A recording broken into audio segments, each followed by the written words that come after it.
Game volume. Oh. Again, all settings are gone, sorry. Better? Okay.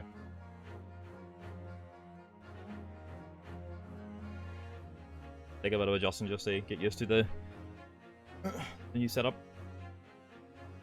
That sounds good? Okay. Hello! I have no alerts today. So no follower sub stuff, so if you want to keep it maybe until I get them sorted tomorrow maybe.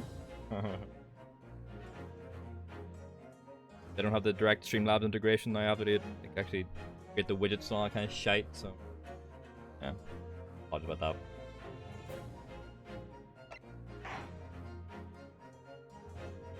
Okie doke. Let's go. The Memoirs of the Clouded Kokoro. Trial. Welcome in everyone. Feral. We're on the new PC.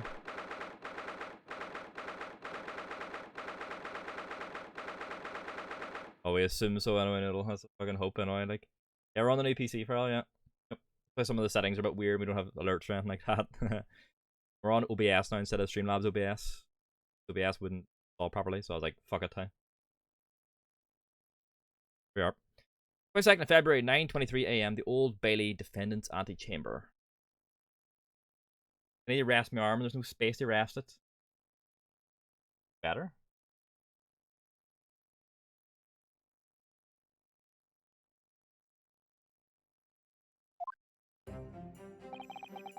The Old Bailey. This place always makes me feel strangely. Yeah, Von Karma. Yeah. Which are you still playing the first game, Pearl? Have you moved past it?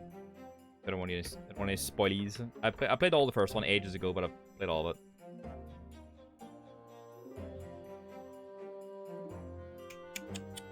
it. First game still, yeah.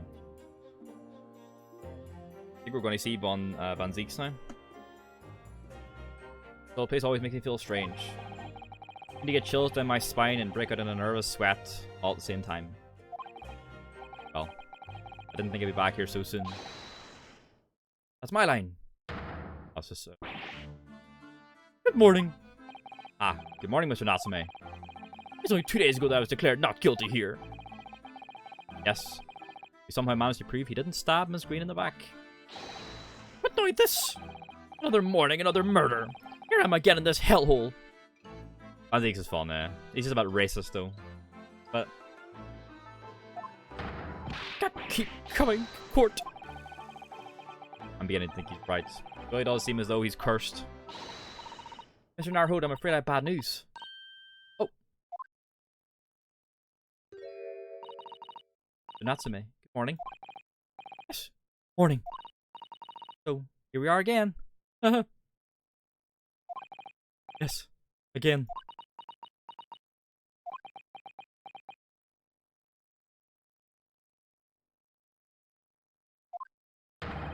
Judicial Assistant Miss Miko Taba, Squiress.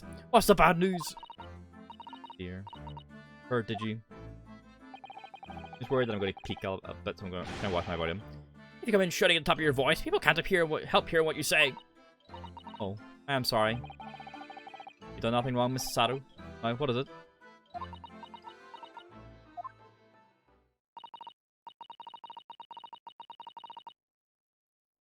Yeah, it's going to be Van Zieks, isn't it? It has to be Van Zieks, eh? First trial in the Old Bailey in the new game? Has to be. Hey Leo, you alright?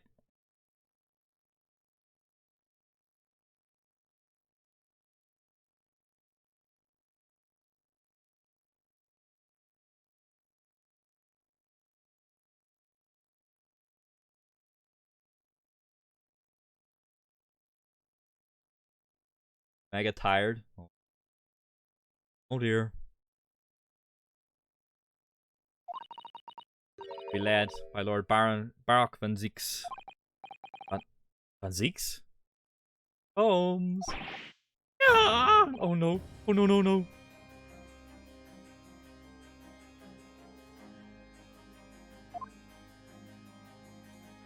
Enter Jim so the noise thing works. There's no noise thing on it. So-called Reaper of the Bailey, the most legendary prosecutor in the land. There he is, In the trial 2 days ago, he pursued Sosuke-san and I relentlessly. Of course, by the skin of our teeth. We managed to pull through. Still. I tried, but it didn't ultimately say anything in OBS, no. Because I couldn't get the match. I couldn't match it in my Streamlabs stuff, so ultimately there's nothing on it. Perhaps Mr. Natsume's acquittal in the last trial wasn't the end of the matter, after all. Yes, I know what you're thinking. The legend of the Reaper that says, nothing can save a person in the dock when Lord Van Zieks is the prosecutor. Oh no. But even if the person is found not guilty, the accused will meet a mysterious end one way or another. You've experienced it firsthand. Magnus McGilded burning alive in the middle of the court. Man we successfully defended met the most terrifying end after his acquittal, right here in the Old Bailey. Just stability, Farrell's all I really hope for, really, you know. Ah, do I have to put up with those ice-cold eyes boring into my soul again? Cursed by evil spirits and now by the Reaper. Pair of petrifying perils, potentially. Well, if it's potentially, at least you appear to have hope, Mr. Natsume. Upgrades. Upgrades. Locum student, Mr. Naruhodo Esquire. Yes? I'm innocent. You have to believe me. You, more than anyone now. Worry. I'll be your steadfast ally every step of the way in this battle. I promise. This promises to be a hard battle, I fear. Fuck. Well. Trial is scheduled to begin shortly. We should move into the courtroom. Let's go! Oh yes, I forgot to say. I'm afraid he won't be able to make it. Mr. Sholmes, I mean. That's probably for the best. Oh! If he were here, I might be tempted to rely on his help. That could be seen as a weakness. If Lord Van Zieks were to notice, he'd prey on it mercilessly. Living embodiment, I know. If we were to restyle it in the style of like Ace Attorney characters, he would definitely be that one. Yeah.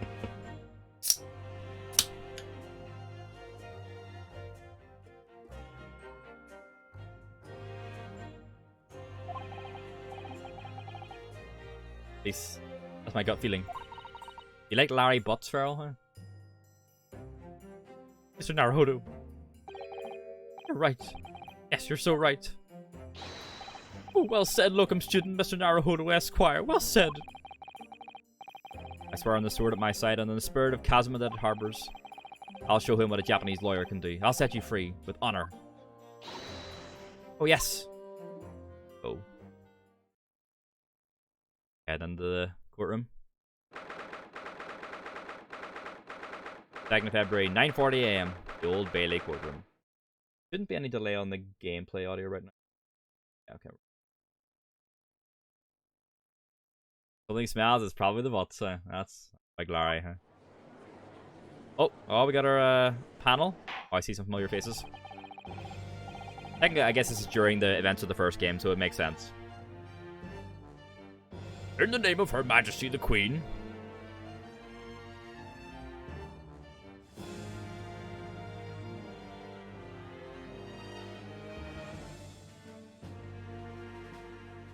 I hereby declare this court to be in session. I now call upon the counsels for the prosecution and defense to declare their willingness to proceed. Yeah, that's fine. The prosecution is ready. The defense is ready, my lord. Readiness for the trial, my learned Nipponese friend, is not what the defense needs. What you need is readiness for your inevitable defeat. Not just in my imagination, it's really there. Lord Van Zieks has such an animosity towards us Japanese for some reason. It was some time ago now that he first became known as the Reaper of the Bailey, I believe. These past few years, he hasn't appeared in court at all. Yet now he's back in the courtroom. For some reason. Only when I'm defending.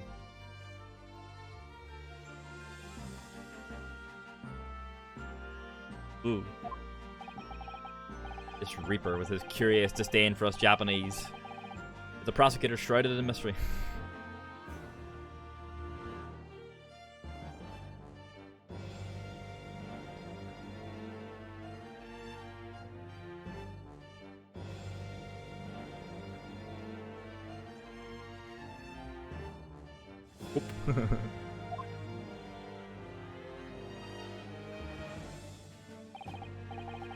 So, this isn't the time to be pondering that. I have to concentrate on Suzuki-san's trial. Furthermore, I now call upon the 6 ladies and gentlemen of the jury. You have been chosen at random to represent the will of the people in this trial. Are you ready to fulfill your duty? Right, let's see how many recognize how many voices I remember. Absolutely. I had a feeling this larrikin wasn't innocent before. This guy's had him before. Had her before as well. I must say that I feel especially ruthless on days when my hat refuses to sit right. Had him before. He was fucking Clockwork Orange, wasn't he? What's that time? What's that voice? Fuck. Oh, well, I rather like how you're wearing your hat. I think the ruthless look is very fetching, actually. Oh, is that so? I need to be somewhere at 10 o'clock. I have a very important meeting. Let's make this quick. Oh, this guy again. I couldn't agree more. I need to take home 5 bob tonight or the missus will go through the roof. Oh, my the Lord, show us all the light here and lead his flock to a righteous verdict. Only one new one, then. British jury system is so very different to our own, isn't it? Quite extraordinary to think that the power of judgment is in the hands of 6 members of the public. And that the judge can only pass sentence when all jurors are in agreement about the defendant's guilt. 6 citizens of London chosen at random. Random. Or at least, that's the idea. The prosecution would draw attention to the fact that the accused was on trial here but 2 days ago. Accordingly, where possible, the same jurors have been asked to return for duty today. Makes sense. Wasn't one of them, like, involved? Oh, one of them was your boy's fucking wife. That's why she's not here. He shouldn't have been even there in the first one. Very well. Let us commence the trial. Lord Van Zieks, your opening statement, please. Ladies and gentlemen of the jury, it is not the intent of the prosecution to cast doubt over your past decision. However, the innocent verdict afforded to this eccentric Nipponese before has had dire consequences. Did the accused repent for his wrongdoing in that affair? Far from it. Instead, he used his freedom to perpetrate a most blood-curdling crime, namely that of the attempted murder of his neighboring lodger, an innocent Englishman.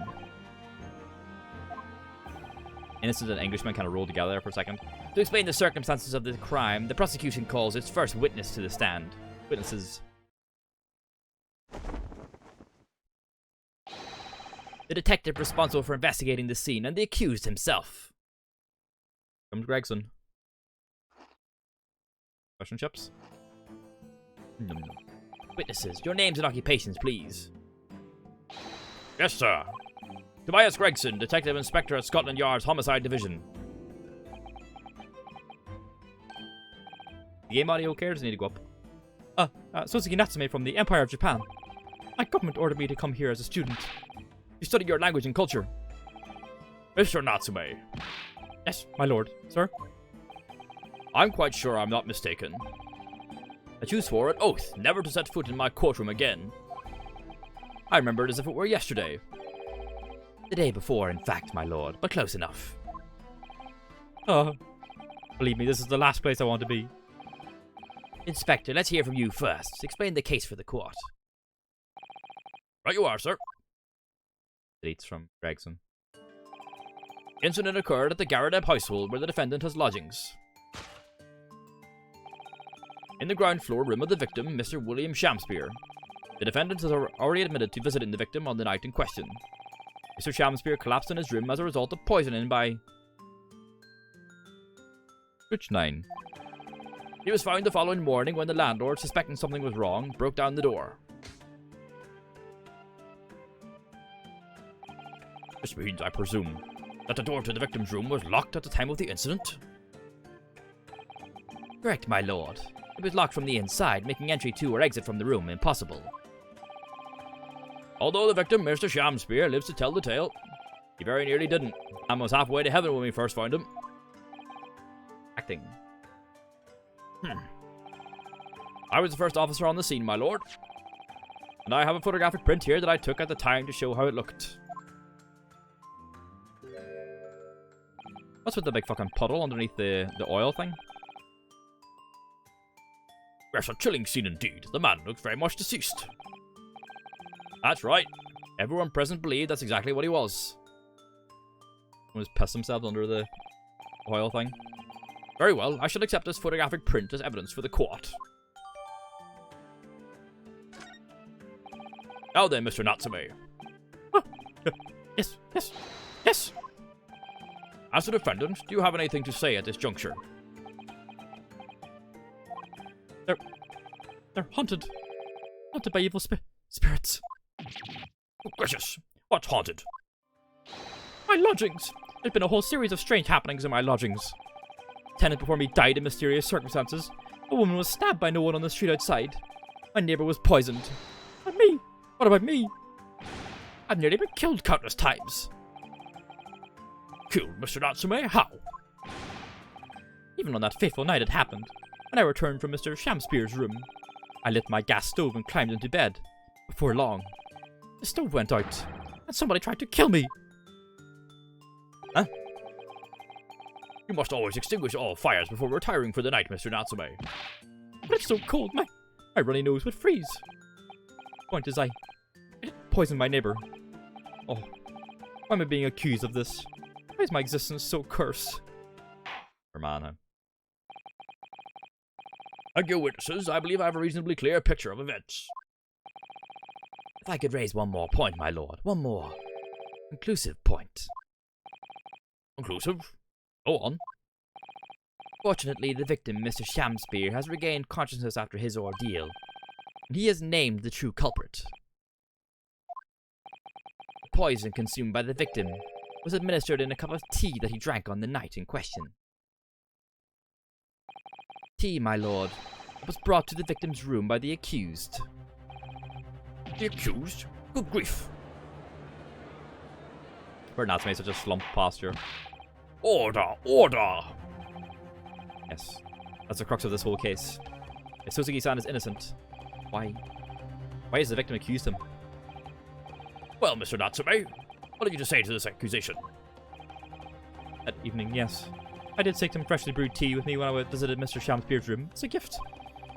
The public water pump outside always freezes at night, so I bought bottled water especially to make it. This is the result. Never will I touch tea again. Never! The public pump was frozen, you say? That's not information we've heard before. That will do, thank you.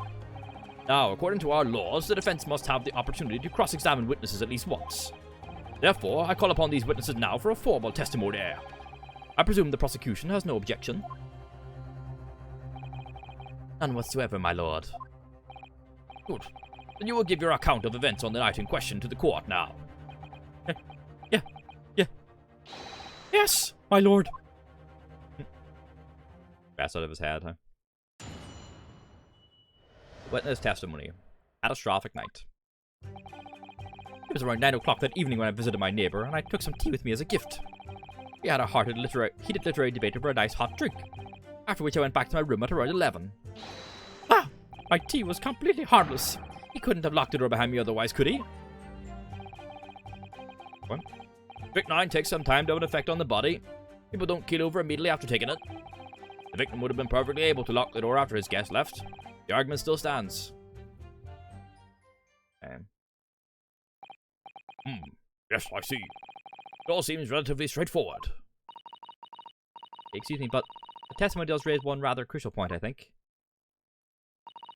Mr. Natsume claims his tea to have been harmless. Presumably, though. Teacups have been examined for traces of the poison, haven't they? Ah, good one there, Sasato. Why didn't I think of that? Well, that happens. No. We haven't been able to. Oh, we took the cups, didn't we? Oops. Did I hear you correctly, Inspector? Scotland Yard has yet failed to examine the suspected substance. Yeah, we have the cups. How could you overlook something so important? Isn't that the first thing you should have done? My learned Nipponese friend is falsely incensed. The inspector said Scotland Yard was unable to examine the tea. Not that it was overlooked. Unable? Why? It's simple enough. There was none left. Oh, they're talking about the tea. Oh, okay. They're talking about examining the cups. I'm pretty sure we have the cups. Right? Uh-oh. Maybe they're submitted to the court as evidence. I don't know. Maybe we have them in our back pocket. Oh, none left. Not a drop. Wait, no. Someone must have been very thirsty indeed. With current scientific techniques, it's not possible to test for poison under such circumstances. We only need a drop, but that one drop does actually have to exist, funnily enough. Do not stuff in the bottom of the cups? Like, are they completely empty? Look. Making a house in the Sims, eh? Well, we're going to play Metal Hellsinger tomorrow again, Feral, so you'll have your metal music again. For it.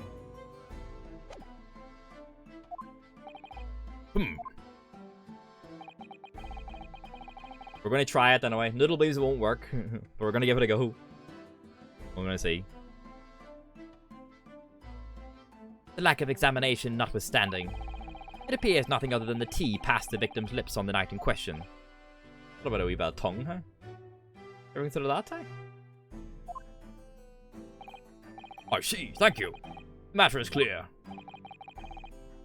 Cast your eyes over the jury, my learned friend. What am I got for, huh? Who used to say Sosie didn't go to his room for a bit of reading and then a bit more happened, huh? What?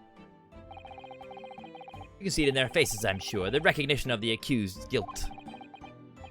Your client's fate is all but sealed. In mere moments from now, you will lose, and your compatriot will be damned for all eternity. He's right. I can feel all 6 of the jurors looking daggers at me. Oh, we know he goes back to Japan, so... But how does he get there, though? I can't let them beat me down. Won't. Counsel for the defense, proceed with your cross-examination. Yes, my lord. Fucking...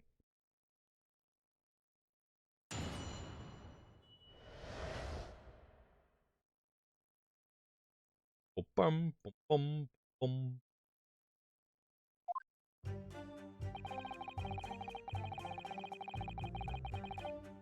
Okay.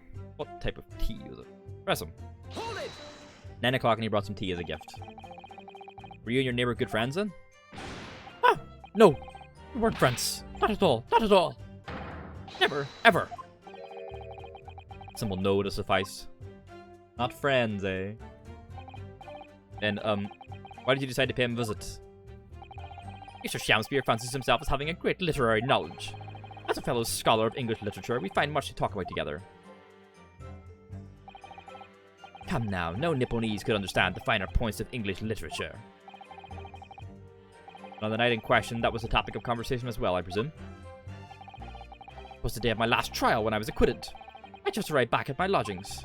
When I ran into Mr. Shamspeare outside on the street. It was around 6 o'clock. We exchanged 1 or 2 pleasantries, but it soon turned into a heated discussion. He was on his way out at the time, though.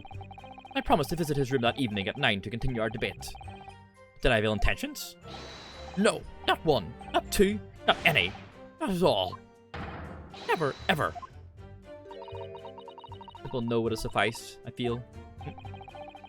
Tell the court what did happen when you visited the victim's room. We had a heated literary debate over a nice hot drink, after which I went back to my room at around 11, so they were for 2 hours. Okay. Literary debate about Shakespeare's works, I think you said, didn't you? Shakespeare? Ah, very worthy topic of conversation, I must say. Oh, yes, my lord.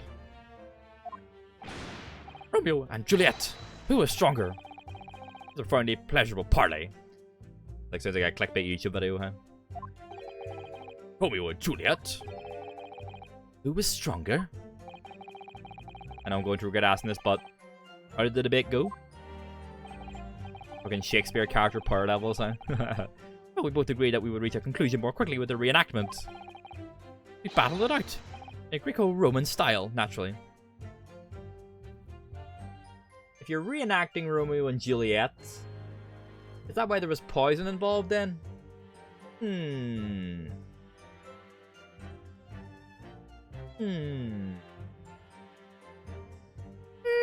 Chat room, huh?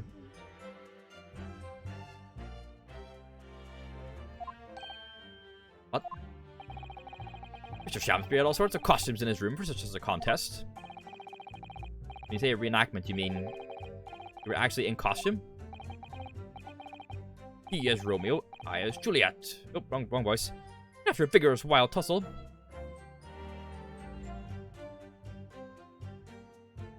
So, in the story, doesn't Romeo, like... Something happens to Romeo and he, like... gets poisoned, but then he wakes up later, right? But Juliet's already dead. Which would line up with Shamspeare, like... seemingly being dead and then waking up again.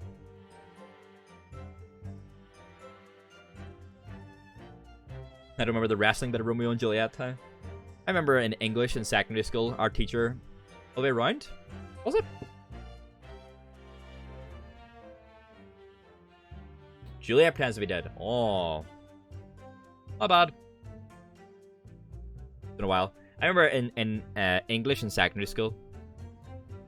No, it wasn't even English. It was fucking Irish. Why the fuck we watched this in Irish? We were shown the Leonardo DiCaprio, Romeo and Juliet, where it's all modernized and all the fucking knives are guns and stuff like that. It's very funny. It's like the Capulets and all the fucking they're like a gang, hey?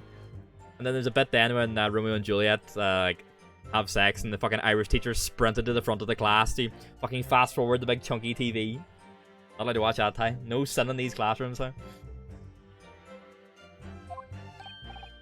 I as Juliet came out on top. A victory I'll cherish forever. I dare not imagine the terrible scene of carnage. The fact remains that it was you who prepared the tea and took it to the victim. Correct. No sin allowed, I know. Of course, there was all like, oh, miss. when she turned it, when she like... Fast forward, huh? I boiled the water in my room and made a pot to take with me. I heard that he was too poor to have tea himself, you see.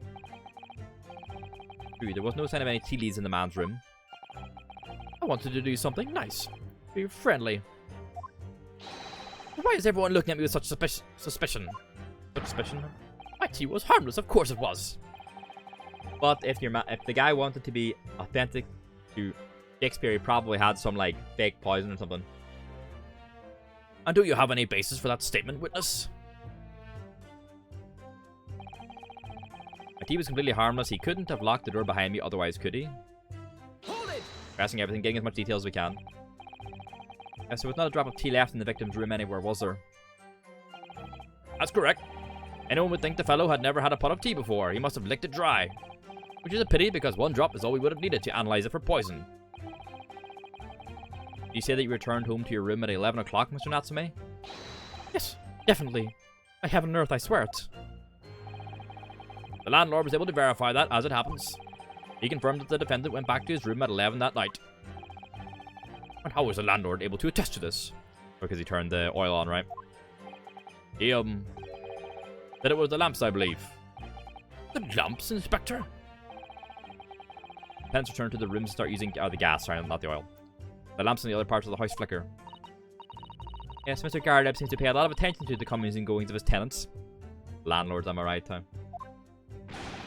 There's only one key to Mr. Shamspeare's room, I know that for certain. He must have locked the door himself from inside his room. The victim has confirmed that to be the case, yes. I'm right, my tea was harmless, completely harmless. If you take poison, you die. Everyone knows that. Not that simple, I'm afraid. Oh, what do you mean?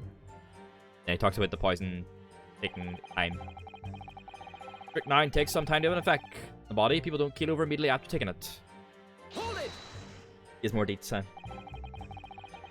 long does it take for symptoms to appear then? According to the coroner I was speaking to at the yard, about 30 minutes after the poison's consumed. Not looking good, huh? Then the victim suffers violent convulsions, cramping and stiffness, and eventually dies from asphyxiation. There's a 30-minute interval between when the poison is ingested and the onset of symptoms. There could be a lot of different types of poison in the world, that's for sure. Here, death by poisoning again. It's always so awful. Is this gonna be a theme here? This game, just the poison game, huh? 30 minutes is a long time. Certainly long enough for the victim to have locked the door behind the accused after he left. I fucking hope you would lock the door in 30 minutes. Can't deny that. And it further degrades Suzuki-san's alibi. I have the medical report from the doctor who examined the victim here, my lord. It spells it out, really. The accused is the only person who could have done it. Very well. The court will add this report to the court record as evidence. Let's go. Right, get a wee scope of that. Victim's medical report issued by Scotland Yard's medical officer. It obviously mentions the poison as well as other details gleaned during the police investigation. What are those other details, though? Oh yes, I see it here. Delayed onset of symptoms. Great. Let me get a scope at that coroner's report.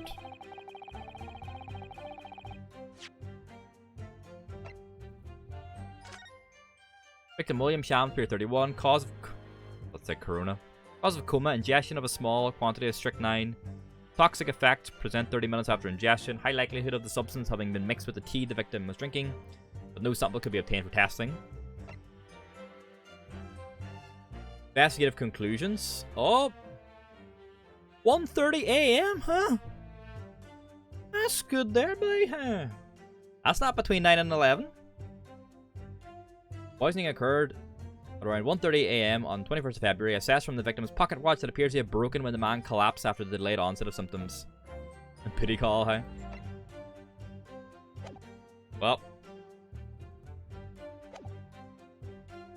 Okay. Right, so the time doesn't line up then, but we'll press Gregson at this last bit now, where he talks about, like, locking the door after the victim leaves.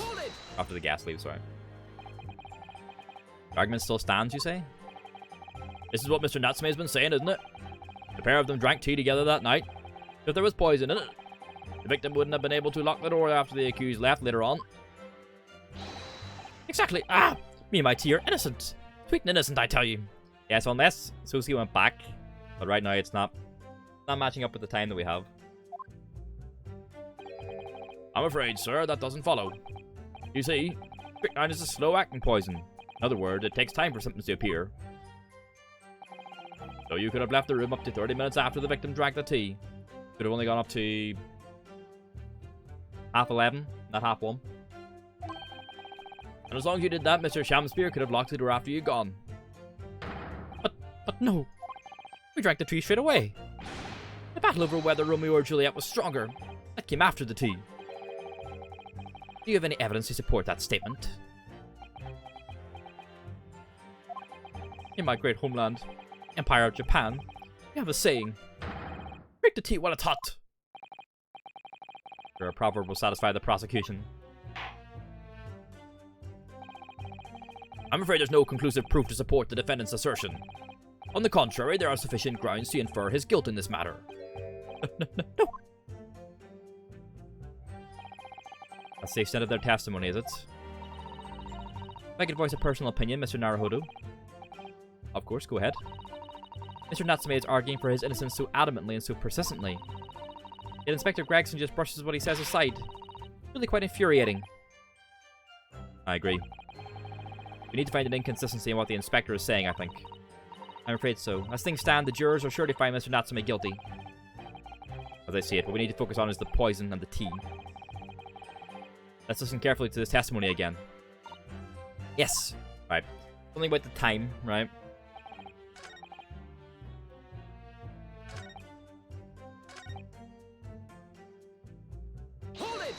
Fuck, I didn't mean to do that. I meant to present it. Just skip through this. It scared the shit out of me. I wasn't expecting to fucking shout.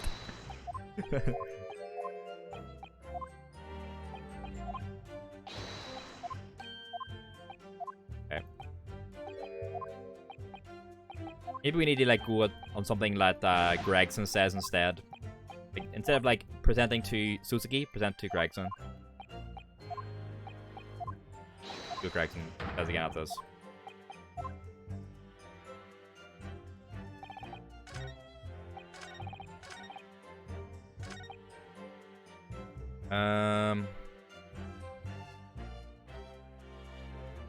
Maybe we press it on this.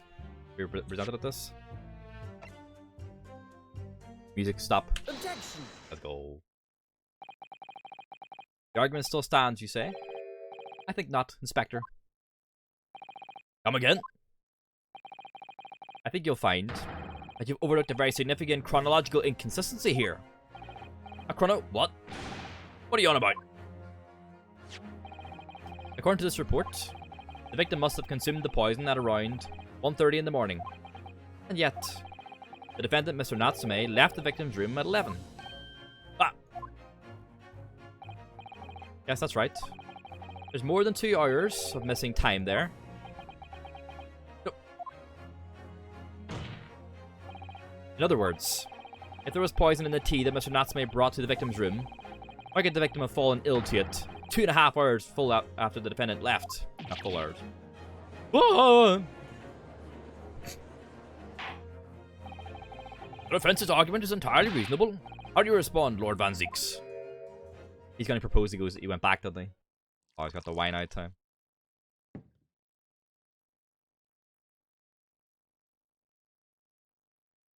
Wine's getting fucked into the chandelier. Pray forgive the discourtesy if my mind has wandered. I was considering what cuisine would best complement the contents of my hallowed chalice's luncheon. How could it have happened, you ask? I do hate to shatter illusions, but my Nipponese friend appears to be chasing a phantom idea. Phantom? Is it so hard to imagine that the victim drank his tea after the accused had left? Then it'd be cold, though. For example, at the time stated in the medical report. Yes, at around 1:30. I think he's alright, huh? I'm gonna bring tea. Someone's gonna bring me tea. I'm gonna look at it the whole time he's here, not touch it, and then drink it 2 hours later when it's fucking freezing. Alright, lad, I know where I am. Objection. Mr. Natsume brought the tea with him to drink together with his neighbor. In Japan, there's a well-known saying: drink tea while it's hot. Objection. In my country, there's an even more apt saying: there is nothing more refreshing than cold tea. This is not me, this is on you guys, huh? The point is, if there's such a long gap, where's Van Zieks meant to be from? Is he just meant to be like German or something?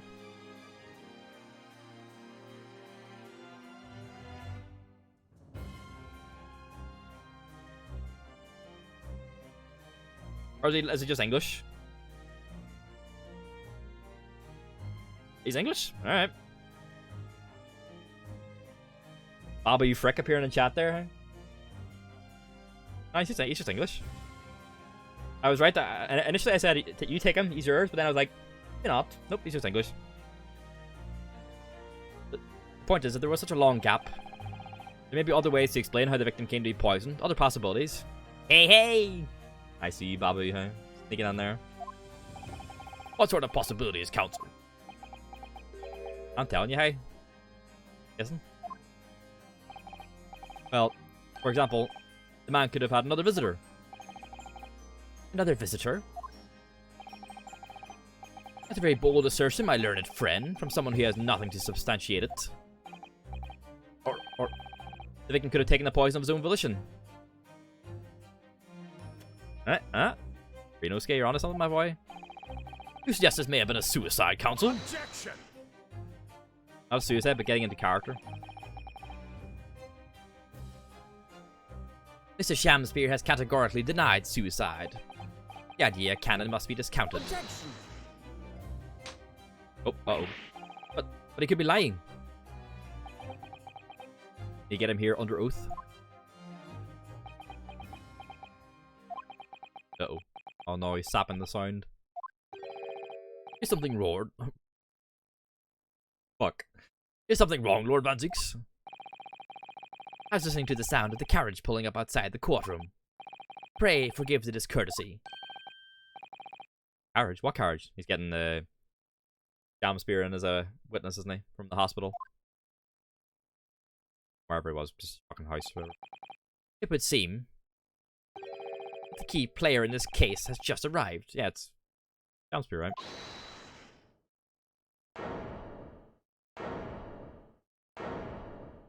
How do we make him sound? Was he James from Team Rocket? Out, brief candle. Life's but a walking shadow.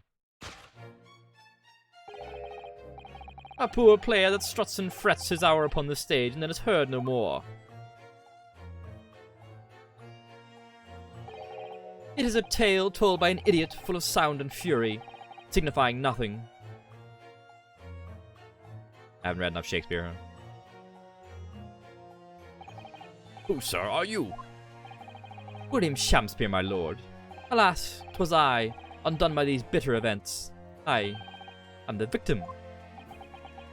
What? What's he doing here? He's on this. Oh, he's got a scepter. The prosecution seeks to call this gentleman to the stand.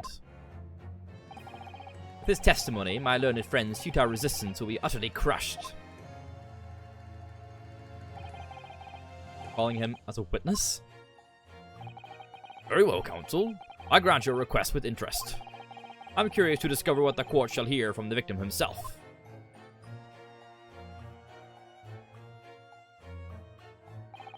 Happy am I, Shakespeare, to regale thee with my tale of woe, my lord. But I still have my own tale to tell, my own tale of worse woe. I can regale the court with the tale of my perfect innocence, in perfect English. That will do, Mr. Natsume. Let the court now hear from the victim. Get him on the stand, huh? Oh, it's the Popeye from outside, right? Alright, so that's Mr. Shakespeare, but who's that other man beside him? I think we've caught a glimpse of that man before. He like ran away when we tried to talk to him. State your names and occupations for the court, please, witnesses. A writer of words so sweet they do scent the breeze, an inventor of ideas so profound they compose the earth.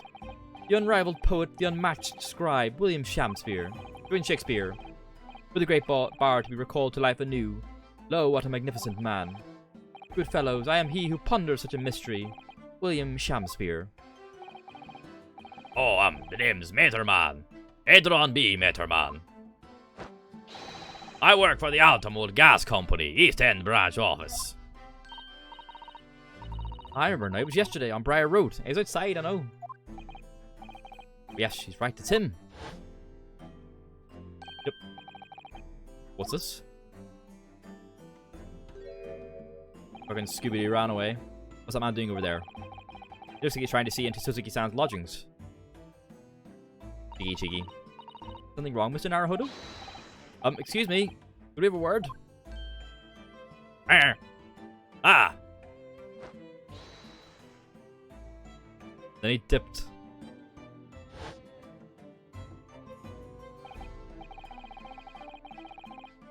Yes, we spotted him outside Mr. Gardeb's house that morning.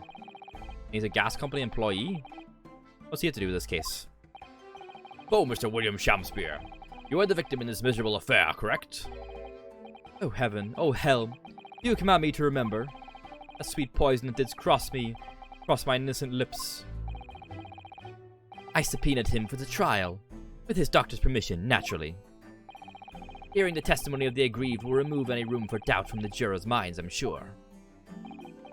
Behold, you have only to rearrange the letters of my name to see that me is a seraph, an angel indeed. Thus be I noble of mind, sweet of nature, and verily honest of heart, as all heavenly angels be. Because there isn't the last contrived meeting in your name. This is fucking J.K. Rowling at the end of Chamber of Secrets, huh? The fucking diary.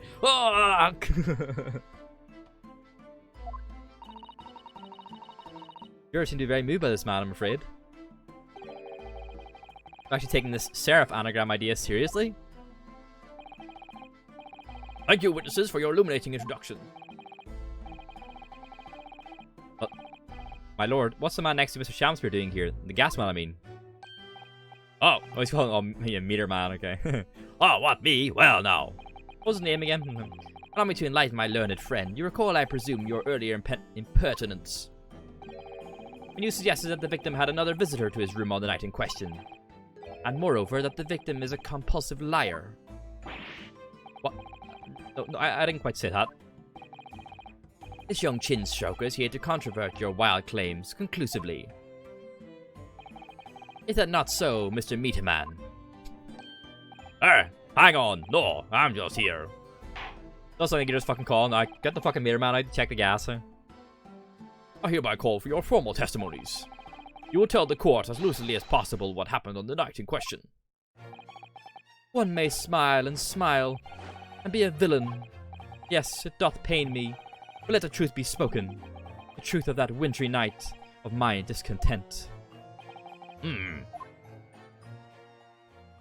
Okay. Witness testimony. The wintry night of my discontent. The snow lay about, my neighbour did cometh in the evening, bearing a gift of tea. But marry, bitter was his drink, and when he left I did fall prostrate on my table.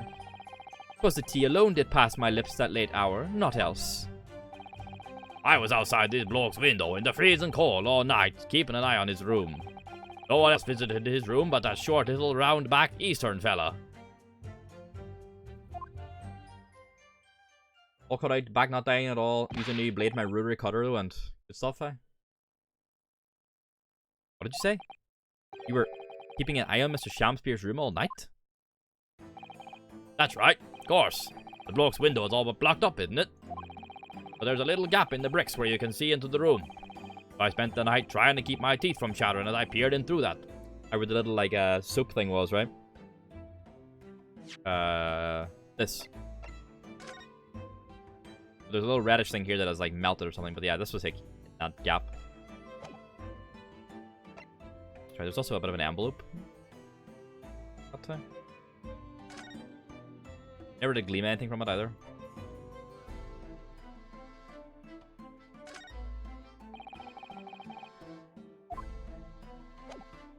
Doing the chart knives. Is this like the just like cut through at a time?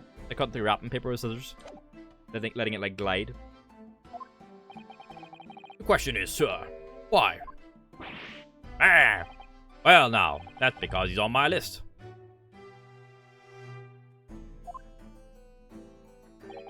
What a piece of work is a man.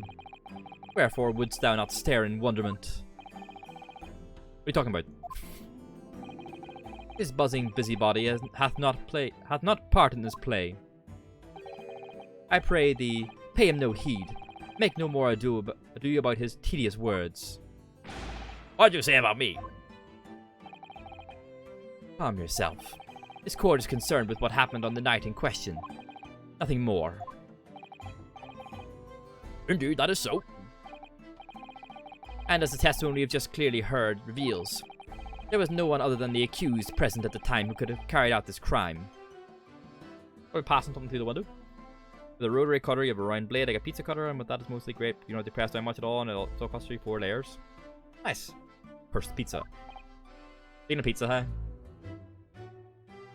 I had a new cheese yesterday, huh? Not a fan, huh? But at least I tried, huh?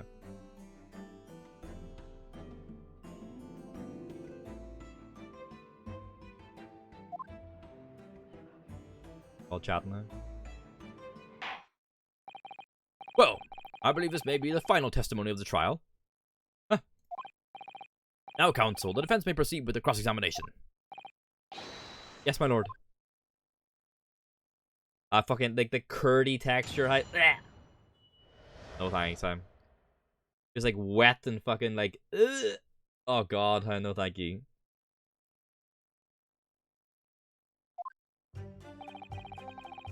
The snow layer. Oh, okay. Press them and everything, get all the details. To be clear, by neighbor, you're referring to the defendant, Mr. Natsume? Oh, indeed, sire. Perchance would thou wouldst that I call him the man from upstairs? He is directly laying blame on Toski, so that's what we need to prove is wrong. And at what time did the mustachioed Nipponese visit you in your room? Our meeting was promised for the hour of 9. Lo, did he come to tender a gift of fragrant tea. Details which are in accordance with the defendant's own testimony, yes. And we were embroiled in such a literary debate as history hath not seen before. Which I presume he means the discussion about who was stronger, Romeo or Juliet. I, Shamspeare, did play the part of young Romeo, whilst my neighbour played the fair Juliet. Each of us dressed as would our characters be, to bring weight upon our merry experiment. You're not imagining the scene. Frailty. Thy name is woman. Canst thou imagine how dismayed I was? Yes, I had heard of the eastern art of jiu-jitsu, but ne'er did I dream to be a skill practiced by the comely maiden. Juliet beat Romeo up. This is not helping our case. I believe the court has heard enough about your earth-shattering literary debates. Perhaps you could reiterate your statement about the tea that the accused brought to your room. My liege, I am thy servant. Gladly I would do thy bidding. Alright, so. But Bitter was his drink, and when he left, I did fall prostrate on my table. Hold it! Tell us more. Let me stop you there. Mr. Natsume left your room at 11 o'clock, but it wasn't until after 2 that the poison made you collapse. That amounts to more than 3 hours of missing time. If the defendant had really put the poison into your tea, that 3-hour window of time is something you're going to have to explain. Gladly. It's an easy task. What? I did drink of the tea not while my guest did tarry, but after he took leave of me. Faith, 'twas stone cold, but 1 hour post midnight, verily were my lips parched. He's saying he didn't drink it when Dusky was there then. Objection! That doesn't sound normal. Nay, 'tis quite ordinary, sire. After all, thou would recall our fiery debate. Amidst such argument, there'd be no time for fiery tea. Romeo and Juliet again. Who was stronger? Mr. Shamspeare, in summary, allow me to confirm. Did you not come here with the intention of naming your attacker? But of course, my liege, 'twas the stupid lover of words did attempt to shuffle me off this mortal coil. Ah, don't know what that means. 'Twas the tea alone did pass my lips that late hour, naught else. SpongeBob, you like Krabby Patties, don't use Squidward face.jpg, huh? Hold it! So, you didn't have any kind of evening meal? Dinner? Supper? Fie on luxury, fie on gluttony, fie. To eat thrice daily is but a waste of time. Sorry? I would that my belly were full, no more oft than the sun doth rise. Oh yeah, get the eggs on, that's right, yeah. Well, most heroic eating habits, I must say. Night and day do I fill my hours with learned study of the great bard and playwright. Hence it is that there doth not in my chamber be than the costumes of mine art. Fucking can't speak, huh? That would appear to be the case, as even a rodent was found starved to death in your room. I think of it, it's not just food that was conspicuously missing from that room, is it? I don't recall seeing a single player script anywhere. For I have devoured them all. You've eaten them? Every word be within my skull. Didst thou imagine otherwise? Right. That wasn't misleading at all.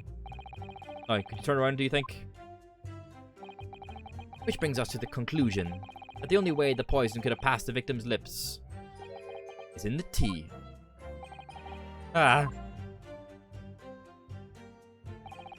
was outside this bloke's window in the freezing cold all night, keeping an eye on his room. Hold it! Why though? The windows of that house have all been filled in. A historical artifact of the now defunct window tax. Yeah, you're right there. All bricked up horribly.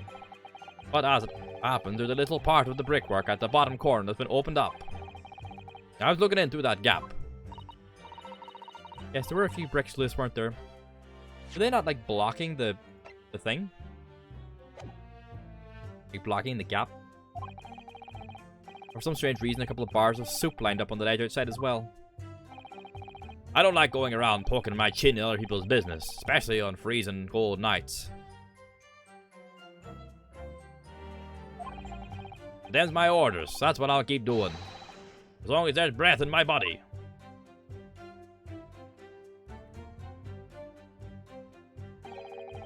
This is all the theatricals today.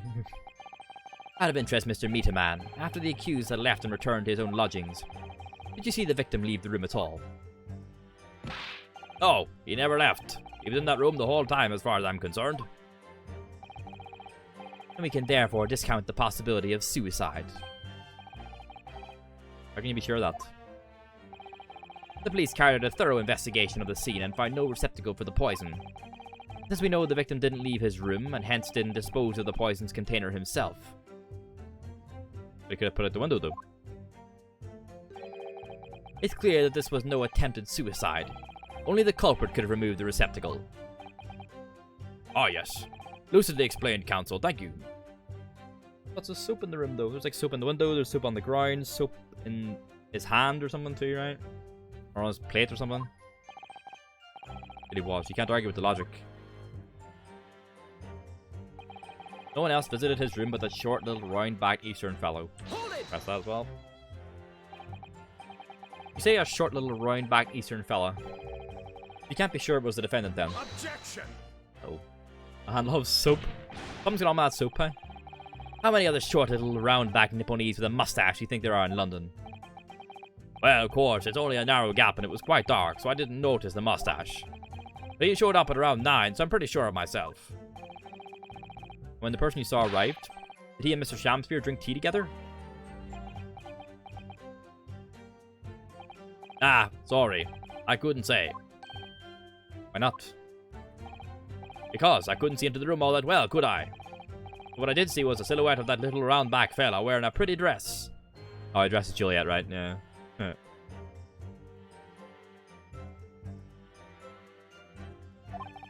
Then the pair of them started some kind of wrestling match.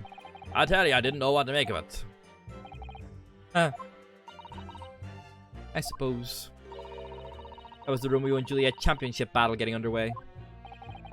Mr. Meet-a-Man, allow me to confirm one final time. Apart from the accused, can you state with certainty that no one else visited the victim on the night in question?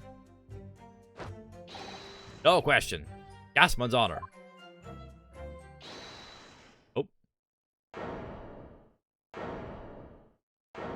Suzuki, is it? Oh. My lord! Goodness me. Yes, Mr. Foreman. I've kept my mouth shut and listened up to now. This has gone on long enough. Are you all with me? Yes. Are we to understand that you ladies and gentlemen of the jury are in agreement with one another? That you have reached a unanimous decision? Too right, we have. Are you all with me? Yes. Wait, no. The defense is in the middle of a cross-examination. To be honest, I was holding out a bit of hope for you, young man. Especially after you identified those few hours that followed the accused leaving the victim's room. Yes, the 3 missing hours, as you put it. But in the end, what difference do they make? None as far as I can see. And since that's now apparent, there's really no reason to delay our decision any longer. Like I was saying before, if I don't take 5 bob home with me tonight, the missus will blow her top. What's that? Sorry, I didn't quite catch what you said. Very well, let the court be apprised of your decisions. Ladies and gentlemen of the jury, you will state your leanings as to the defendant's culpability. Guilty! Guilty. Guilty. Guilty. Guilty. Guilty. Shit.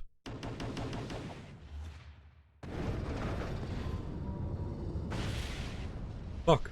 Oh. Time to start persuading the jury. All of you? Well, it would appear the jury is indeed unanimous. And celebrating now. So, this time at least, it seems justice will be done. All's well that ends well, as they say. Alright, Banzix, whatever. This calls for a toast, I feel. For the guilty being punished. Ah!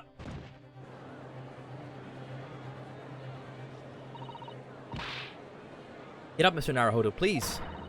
Trial isn't over yet. What do you mean, Mr. Sato? Time to talk to the jury. Go. What about the information I found in this Encyclopedia of British Law I have? That obscure right that belongs to the defense in these situations. Remember? A summation examination. Yes, that's right. We don't have a jury in Japanese courts, of course. But here in a British court of law, if we can reverse the decisions of a majority of the jurors, we can force the trial to continue. Let's go. This trial can't end now. Whatever it takes. I just can't let that happen. The defense moves to invoke its right to a summation examination, my lord. Why am I not surprised at my learned Nipponese friend's inability to admit defeat? You choose to cling desperately to some archaic rule you barely comprehend instead of accepting the truth. Certainly no other defense counsel in recent times has exercised the right to a summation examination. Because they all know that once the jury's mind is set, it cannot be altered. And since we've literally done it like 3 times in front of you. What are you talking about? Nevertheless, the right remains and must be upheld. The defense counsel's request is granted. This court will proceed with a summation examination, as outlined in the Encyclopedia of British Law. Thank you, my lord. Are you and you fellows prepared, Mr. Foreman? Believe me, my lord, we know all about this young lad's tenacity. And we're ready for it. Very well. In that case, ladies and gentlemen of the jury, I hereby call upon each of you to state the grounds upon which you find the defendant guilty of the crime for which he stands accused.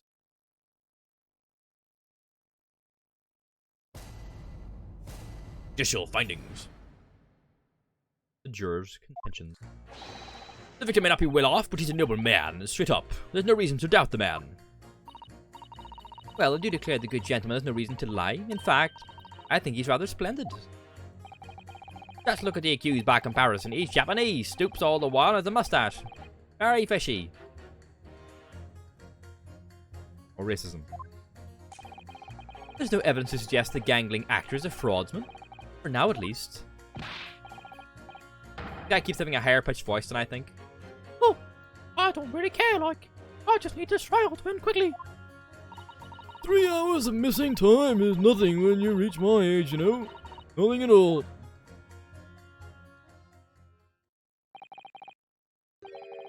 Yet every single one of them seems completely convinced. It seems that all the jurors have come to the conclusion that Mr. Shamspeare is fine, upstanding, and honest citizen. If you ask me, they've all been bewitched by his strange theatrical movements. Sadly, nothing Mr. Natsume has said appears to have registered at all. Well, here goes, let's not forget. I've pleaded with the jury on Sozuki-san's behalf before, and it worked. You never know. Before we begin, might be an idea to remind you exactly how a summation examination works, Mr. Naruhodo. Oh. You're still very new to British law, after all. That's true, I suppose. Suzuki-san's fate is entirely in my hands now, too. There's always a chance I might have forgotten some crucial detail. Perhaps I should hear Susato-san out. I wonder. Should you let her talk me through it again, or not bother? I don't think so. I think we're grand. Biggest mistake, probably, so far of the stream. Thank you for the kind offer, Mrs. Sato. I've been through plenty of these summation examinations already now. I think it's important that we don't delay the start any longer than necessary.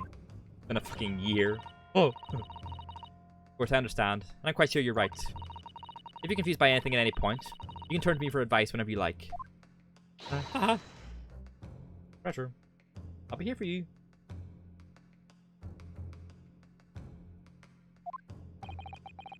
The key to this is really listening carefully to each juror's statement.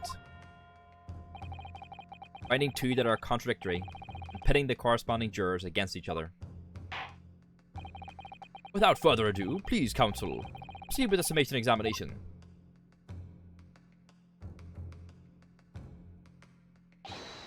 Yes, my lord.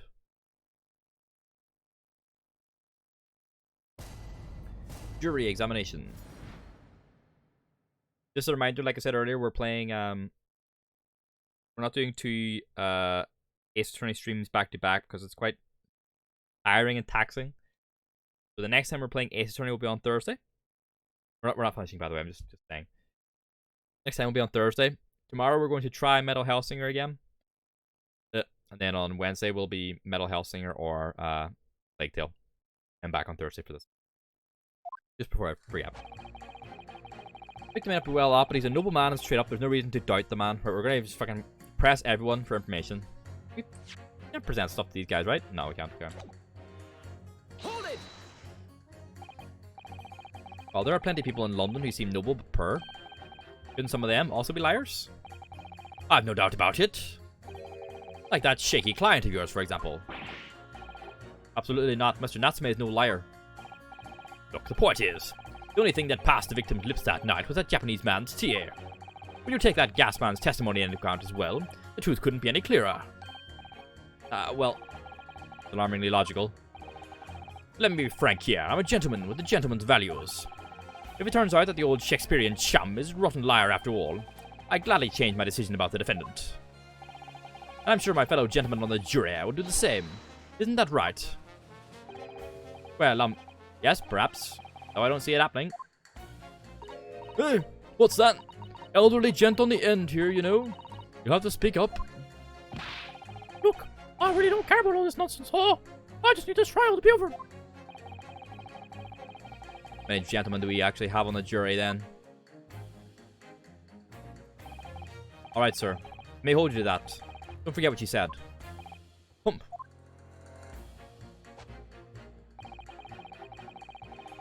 Alright, if you can show me the victim's a liar, I'll reconsider my position. Okay. Change what he's saying now, which is good. Well, I do declare that the good gentleman has no reason to lie. In fact, I think he's rather splendid. Everyone just thinks he's class, huh? Hold it! Are you saying you believe the man to be trustworthy because he's rather splendid? No, that's not what I said. The point is, the man is the victim here. What reason would he have to lie? Yes, he is rather splendid. Say, yet again. Meanwhile, the man who stands accused behaves so suspiciously, it's exhausting to look at him. I'm afraid he's not splendid at all. Splendid logic, madam. Thank you so much. Perfectly splendid.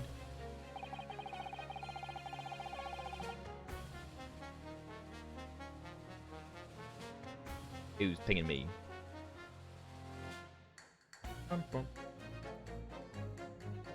Let's look at the accused back. Can we call this fucking guy's racism out time? She changed. Okay, she hasn't changed anything she said. Just look at the accused by comparison. He's Japanese, stoops all the while, and has a mustache. Very fishy, huh? Nice. Hold it! No, not one of those things is a reason to find the man guilty. But he is fishy, there's no point dancing around the fact. He's Japanese, he has a mustache, and he stoops. You see, you arrive at the conclusion in just 3 steps. 3 steps, like a waltz, in fact. Oh. You know, the more I think about it, the more this trial seems like a dance. Seem to be several steps ahead of yourself, though. You're on the wrong foot. No, there's nothing but circumstantial evidence here. There's no actual proof of the defendant's guilt. Him being Japanese is not anything. But the victim's version of events is backed up by what the big chin man next to him says, isn't it? 1, he saw the Japanese man there. 2, he saw no one else. And 3, he saw the Japanese man there. Oh. That's another 3 steps. All this really does seem more and more like a waltz, doesn't it? Right. The prosecution will waltz its way to victory if I let you speak much more. This guy fucking sucks. Okay, same. He hasn't changed what he says. This lady knew, though. There's no evidence to suggest the gangling actors are fraudsmen for now, at least. Hold it! Fraudsmen? What do you mean by that, madam?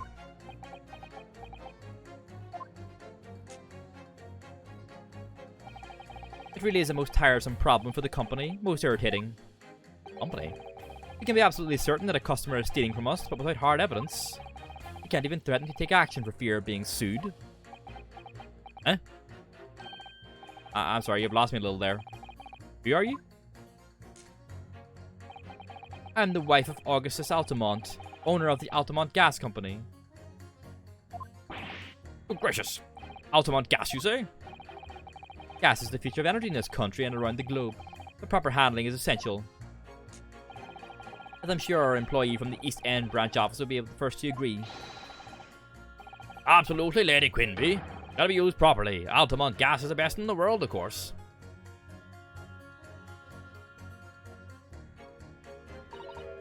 I think we may have solved the mystery of the bow from earlier, Mr. Naruhodo. Right. Oh, the boy. Okay. The bow. He bowed in deference to his employer's wife, did he?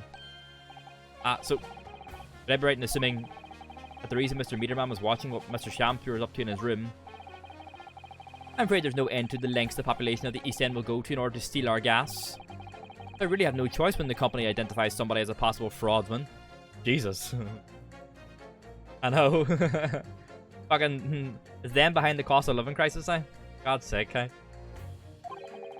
When they dispatch a worker to watch the suspect day and night, we're very thorough in our investigations.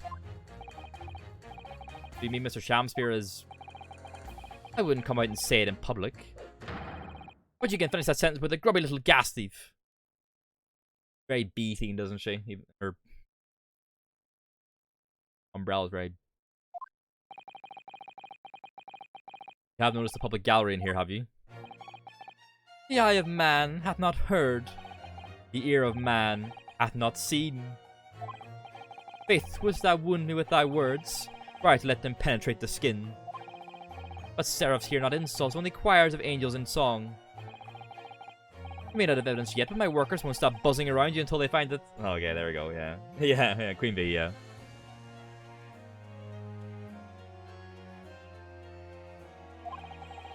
And when they do, you'll find yourself blasted back to your angelic heights in an Altamont gas explosion. Ace Attorney character design's always great. Mr. Shamsphere's been stealing gas. I wonder, juror number 4, you wouldn't mind adding that information to your statement. My pleasure. Was it the bit about ripping that thief apart you enjoyed? A little before that part about abject violence, if it's not too much trouble. Yes, of course. Could be it. This could shift the balance. So now I can pit her against the first guy, right? The victim put on a fine performance, but in reality, he's a common thief of my company's gas. He said, you can show me the victim's a liar, I'll reconsider my position, right? So we're going to pit him against her. Objection! Those two statements clearly contradict each other. Good gracious. To whose statements do you refer, counsel? Juror number 1. Eh, what are you yelling about, lad? I presume you've heard juror number 4's statement, made by the wife of the owner of Altamont Gas. Well, yes. The victim, who you claim to be a noble, straight-up man, in fact, turns out to be a common thief. So the good lady says, but there's no evidence, is there? You and I both heard them say as much. It's true. We don't have evidence as such, just yet. But the claims aren't baseless, you know. What? You heard me. Seeing as his operation has already been compromised,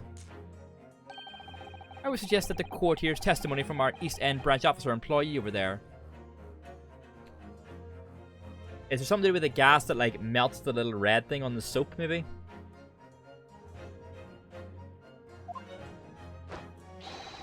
I'll do whatever you say, my lady. Gasman's honor.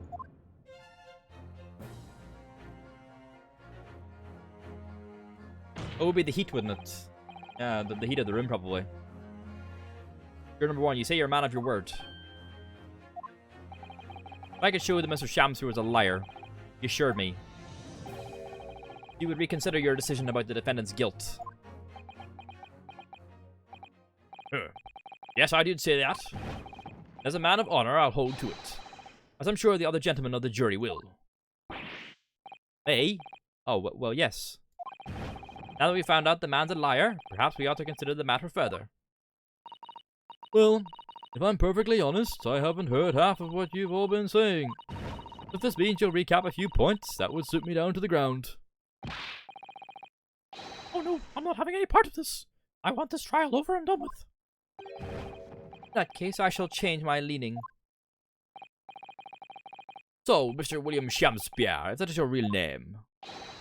We have the jury. I demand to know exactly what kind of a man you really are. I do remember the woman beating Millennia with the dance pad, yeah.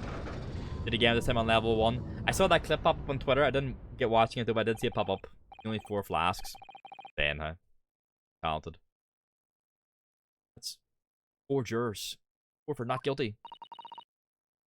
Yes, Mr. Naruhodo. Victory! Oh, if we did the emotes, by the way, like, reskinned with, like, Ace Attorney characters, Susato would be hype, obviously. Does the same pose and everything.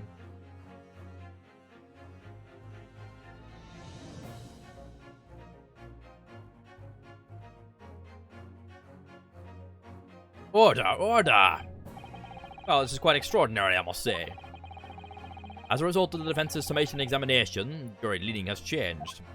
Well, we can't be gamers. Oh. Now, only 2 jurors say guilty, whilst 4 say not guilty. I therefore declare this court to be in a state of disaccord.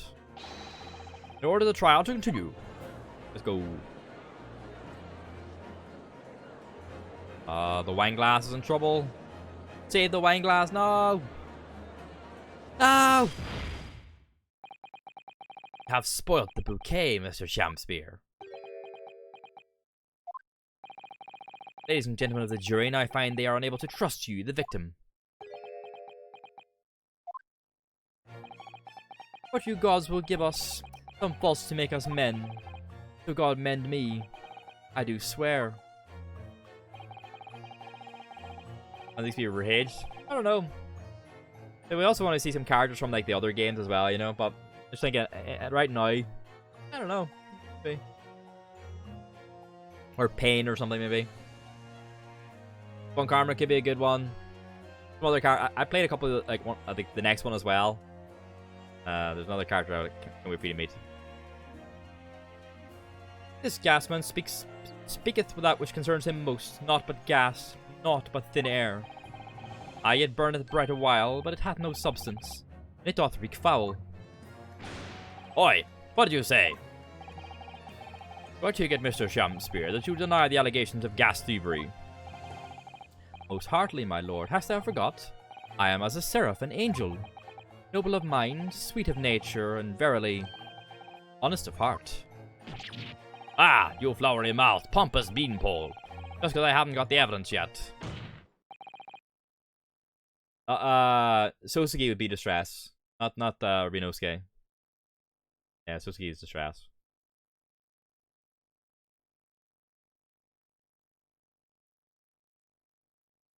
Sir Shamspear. If, in fact, you are not noble of mind, sweet of nature, or honest of heart, you're a liar. And pompous beanpole, yeah. And your testimony should have no sway in this courtroom.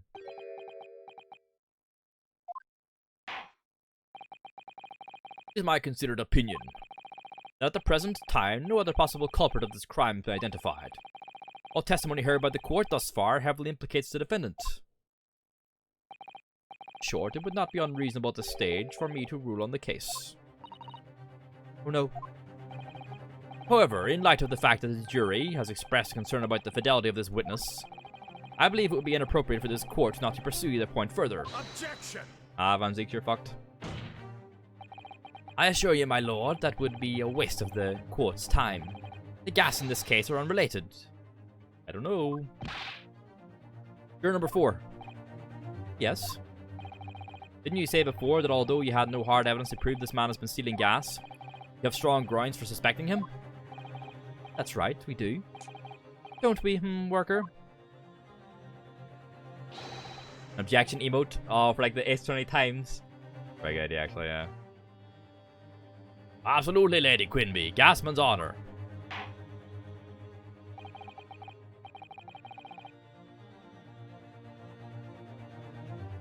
Very well then, we will hear your testimony now. You will tell the court precisely why you believe the victim, Mr. William Shamspear, has been stealing gas. Yes, my lord, it'll be my pleasure. On the Altamont gas name, I swear. If I may, my lord. Go ahead, madam. This worker's testimony may have a significant bearing on the good name of my husband's company. Therefore, I should like to take the stand alongside him, in a supervisory role, if you wouldn't mind. Oh yeah, sweet and honey. Yeah. Very well. As an exception, I shall honor your request. Thank you, my lord. You wait till the boss gives you an earful. Oh, it's gonna sting, you mark my words. Oh, you'll both testify before the court on the subject of the illegal consumption of the Altamont Gas Company's fuel. Yes. Is that clear, my good man? Here is Altamont Gas, my lady, which is the clearest in the world. Thumper.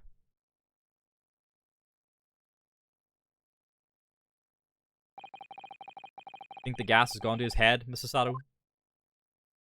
I think the man is just a very dedicated employee, Mr. Naruhodo.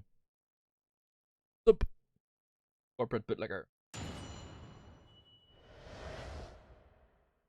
The Altamont Gas Company's investigation. The soap has to come in it now, right? I'm proud to be the company's East End branch investigator and a meter money collection agent. Altamont gas meters accept threepenny bits. Each coin giving customers about 2 hours of gorgeous gas. Altamont, yeah. And yet the meter in Mr. Shamspeare's room didn't have a single coin in it. There was like a pool underneath it. The meter doesn't appear to have been tampered with though, and the collection agent has the only key. Somehow he's using all the flaming gas he wants without paying a penny. If that's not thieving, what is? Oh, Van Zieks is drinking again. Fog, he's in a fog state. Pray forgive the discourtesy. The irrelevance of this testimony caused me to turn to my hallowed chalice. What do you mean by that remark, Lord Van Zieks? Did the mustachioed Nipponese poison the gangling excuse for an actor, or didn't he? That is all that should concern this court. Yet now we must listen to this abhorrence. Clearly what separates the vast British Empire and your Eastern Island nation is more than geographical distance. But this could turn to be a crucial testimony. Cross-examination must go ahead. There's the bottle. Do as you will. Lord Van Zieks appears to be in a violent mood. Yes, he does. Attempted poisoning, and an incident of gas theft with no supporting evidence. True that they would appear completely unrelated at the first glance. But I wonder. Truth tends to be buried in the most unusual places. And the first step in uncovering it will be to establish just who and what this man really is.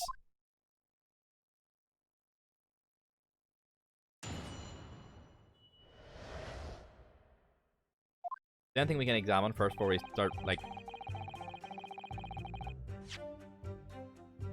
There's clearly a pool below the thing.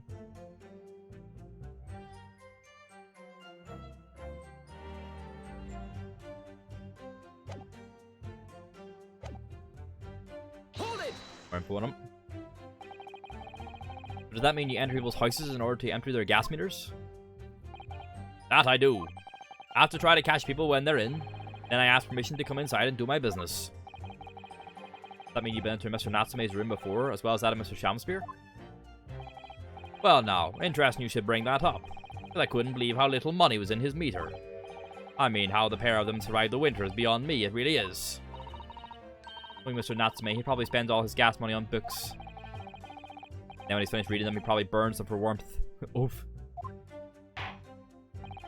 You will kindly reiterate your statement about the gas meters themselves, Mr. Meterman. Not much to say, really, but as you wish. Only 0.2 now. Altamont gas meters accept threepenny bits each coin. Or penny bits each coin, giving customers about 2 hours worth of gorgeous gas. Hold it! Press. So all London houses that have a gas supply are fitted with these gas meters, are they? They're the latest model, the height of technology, developed by our company, Altamont Gas. Anyone who uses our gas will have one of these meters in their property, yes.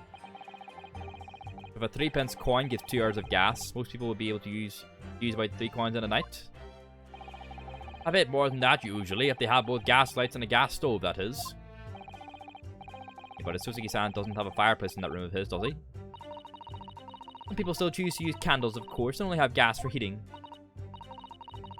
I guess I do remember seeing candles in Mr. Natsume's room, actually. They were fucking everywhere. How does the money in the meter get back to you at the gas company? Every 3 days, gas men like me visit properties on the gas supply and empty the meters of coins. Like those videos on YouTube of people who own vending machines and they go around and collect the money. I must say, the design and manufacture of the new meter cost the company an awful lot of money. But happily, it did put a stop to people not paying their dues. For the most part. Because they have to pay in advance, you mean?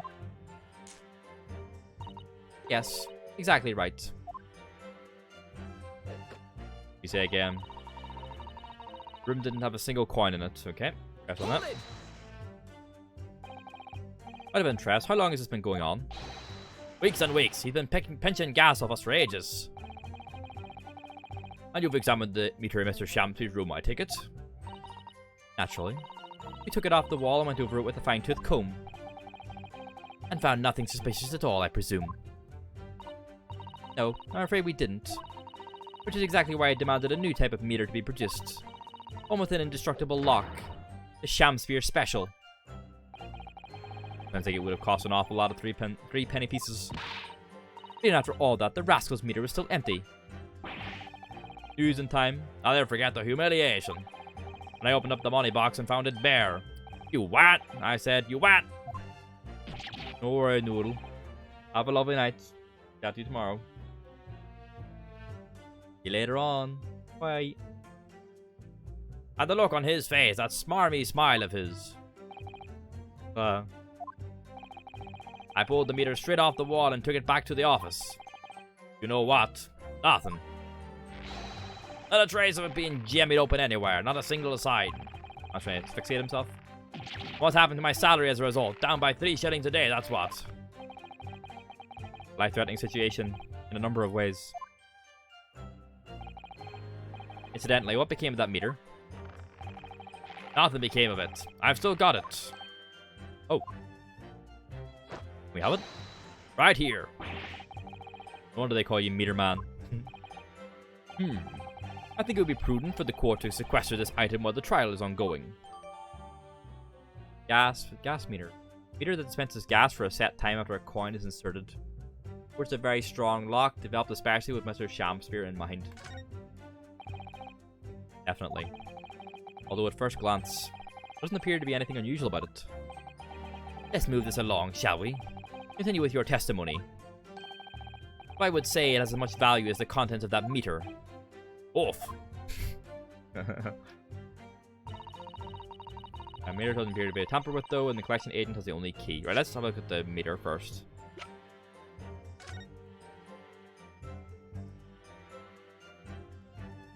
Oh! That's why there was a fucking pool below it, wasn't it? Oh, what's... Have you spotted something, Mr. Naruhodo? Here, there's a little hole. See? Goodness, you're right. I wouldn't have noticed. Not a very neat hole, is it? It's not professionally made, I'd say. Oh, think it might have been opened up by Mr. Shamsphere? Possibly. Seems the people at Altamont Gas must have missed it. Well, it certainly seems to go all the way through to the inside. Yeah, but there's no way a coin could fit through here. That's true, but even so, it seems more than a little suspicious. There's a tiny hole in its base. Sneaky, sneaky. Give it the once over. Very sturdy looking padlock, isn't it? The money box is sealed with beeswax too. If Mr. Sholmes were to get up to any mischief, he'd be found out immediately. Mr. Naruhodo, mischief of that kind is not the sort of thing that Mr. Sholmes would do. But, you know he didn't finish that sentence, don't you? Well, anyway. It's understandable that the gas company would want to safeguard the money that's rightfully theirs. It does feel a little over the top, perhaps, doesn't it? Anything else? Coin slot, the padlock. Big red button. Tiles and such. But I assume the main thing is the hole in the bottom. Meter doesn't appear to have been tampered with, though. Also, it has been tampered with. Dent. Objection! The Altamont. I'm afraid to say, this meter clearly does show signs of having been tampered with. What? Get away! I've been over and over that thing. I'm telling you, there's nothing wrong with it. Yes. What do you have to say about the small hole that's been made at the base of the coin box? Hole? What? You're right. You're quite right. There's a little hole there. Was it at the bottom of the coin box, and that wouldn't explain the leak then?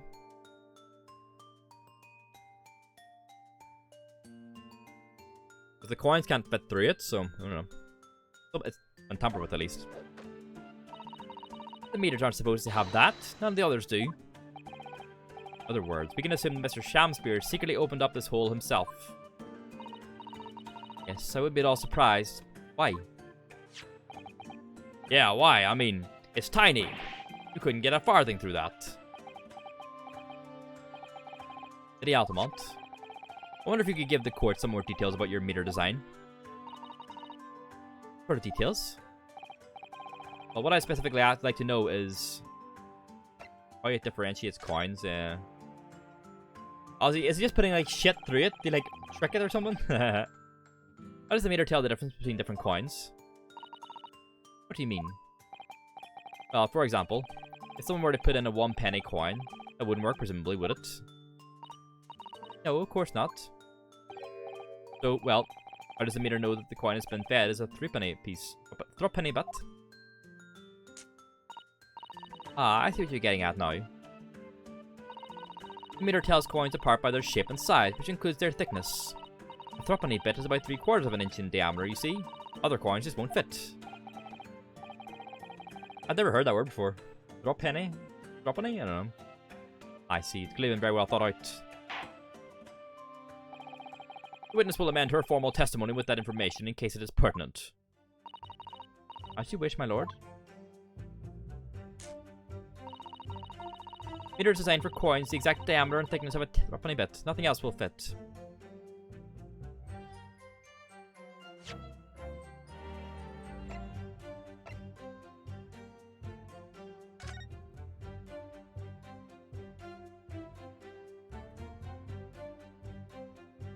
The fucking red thing from the soap.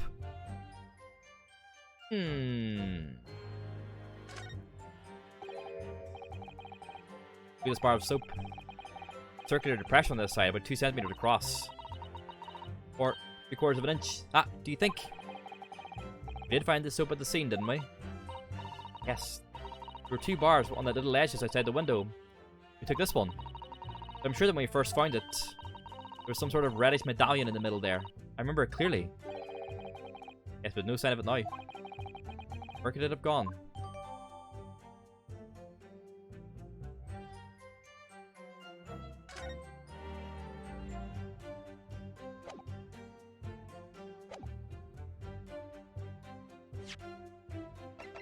Denta soap. Objection!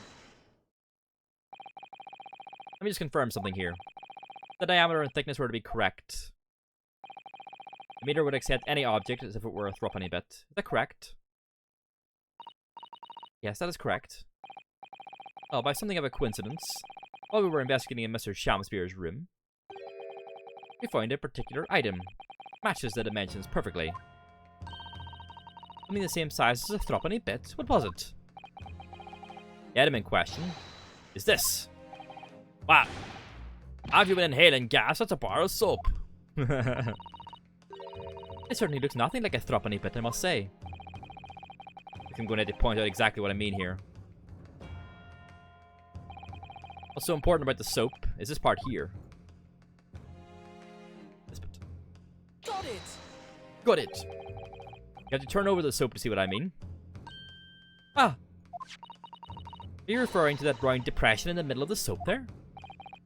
That's right, a depression that's approximately 3/4 of an inch in diameter. Or in other words, almost exactly the same size as a 3 penny bit. Get away!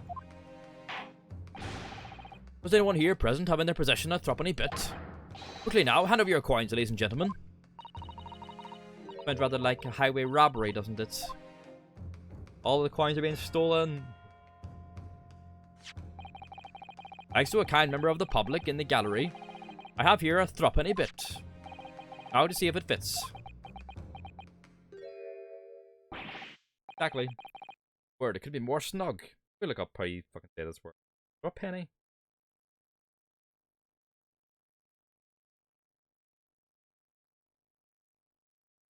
Penny bit. Ah, okay, so it's another word for the 3 pence. Hey Lucas, you alright? Yeah, the British 3 pence piece, usually simply known as a 3 pence, a 3 pence, or a 3 penny bit. Yeah.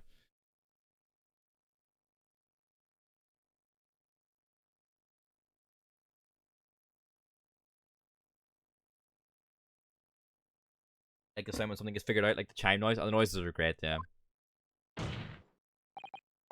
Yes, as I suspected. Working a little bit. Always appreciated.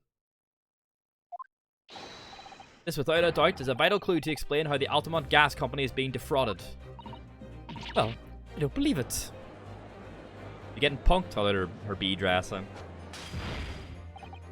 So, your assertion amounts to what? That some inferior bar of soap has a tentative connection to the theft of gas? Yes. The depression in the soap was clearly made by a threepenny bit. I must concur at least that pushing a coin with some force into a poor quality bar of soap such as this is a remarkably simple way of replicating the coin's shape. And then you could use, well, some melted wax or something to pour into the mold. You could make fake coins in no time. Rip. Van Zeeks does like wasting his thing. Fine. Brings all the puzzles, piece of puzzle together. It's the method Mr. Shamspeare is using to steal the gas. That's the missing link. Now if I follow the chain of thought, it's going to bring me to a new explanation for what happened that nobody's considered yet. But this is all nonsense. If the man had been making fake coins, my worker here would have found them when he emptied the meter. Quite true, Lady Altamont. In the absence of some black magic, we could make them disappear. Hole in the bottom, right? I see. That's what we're dealing with, is it? There's one form of black magic that can cause the fake coin to disappear into thin air, yes. Ah, that's why the pool is there. It's the melted wax, right?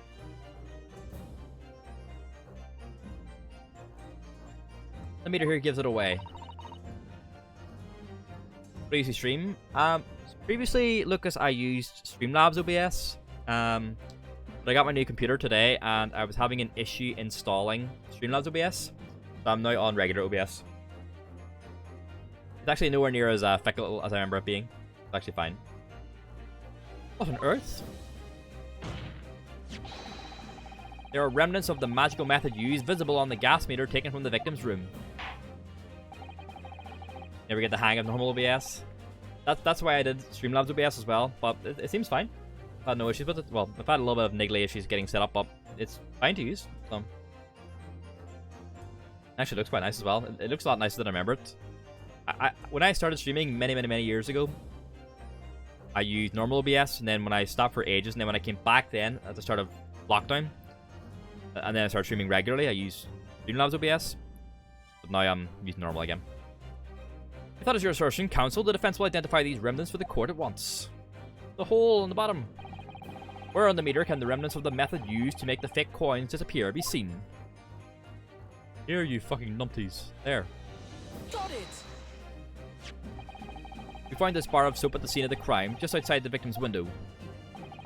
Outside? Yes, outside, where you yourself, Mr. Meterman, were loitering, in the freezing winter air. Okay. That's where we found this soap. Ah, I get it. So it would melt when you bring it inside. That's right. The answer, of course, is ice. Say, ice? Mr. Shamspeare is leaving his soaps like this outside as well. Oh, not melted wax, sorry. Melted water. Yeah, sure. For the coins. Yeah. I think you press it and you would, like, fill it with something. Water makes more sense. But the wax would still melt too, I guess. It was fine, Lucas, honestly. Like, you go into it and you just do, like, but I use, so for this, I'm on my PC, so I'm just capturing a game. So usually what I do for that is, game capture, or that doesn't work. So some games can't be game captured. But you go game capture, capture a specific window, and then you see if the game pops up, and if it captures okay, you're good. I either do that, I do window capture, or I do display capture and just capture my entire left monitor. All you do in OBS is just you go, there's like a sources thing, you click plus and you click game capture source for like input, game capture, window capture, or whatever. And then for my Elgato, it is a video capture device. And then I add my mic as an audio source. Then you've got the audio mixer and just things like that. It was grand. No issues really.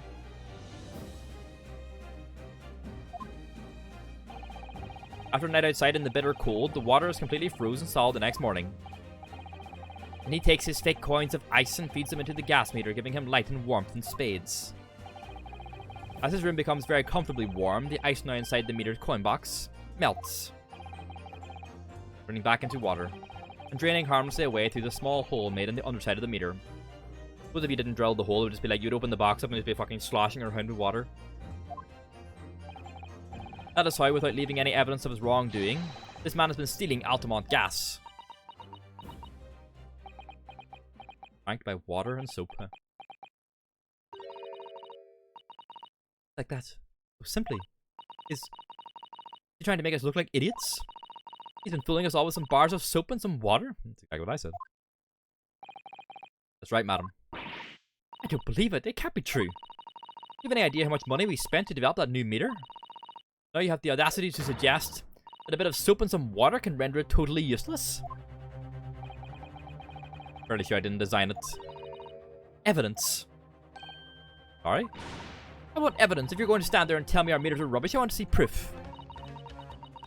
Very good at enforcing accountability, isn't she? I'll look next when I'm off days off from work in the next week or so and try to get it set up. It was grand. Look, the only real issue I had was trying to get my Elgato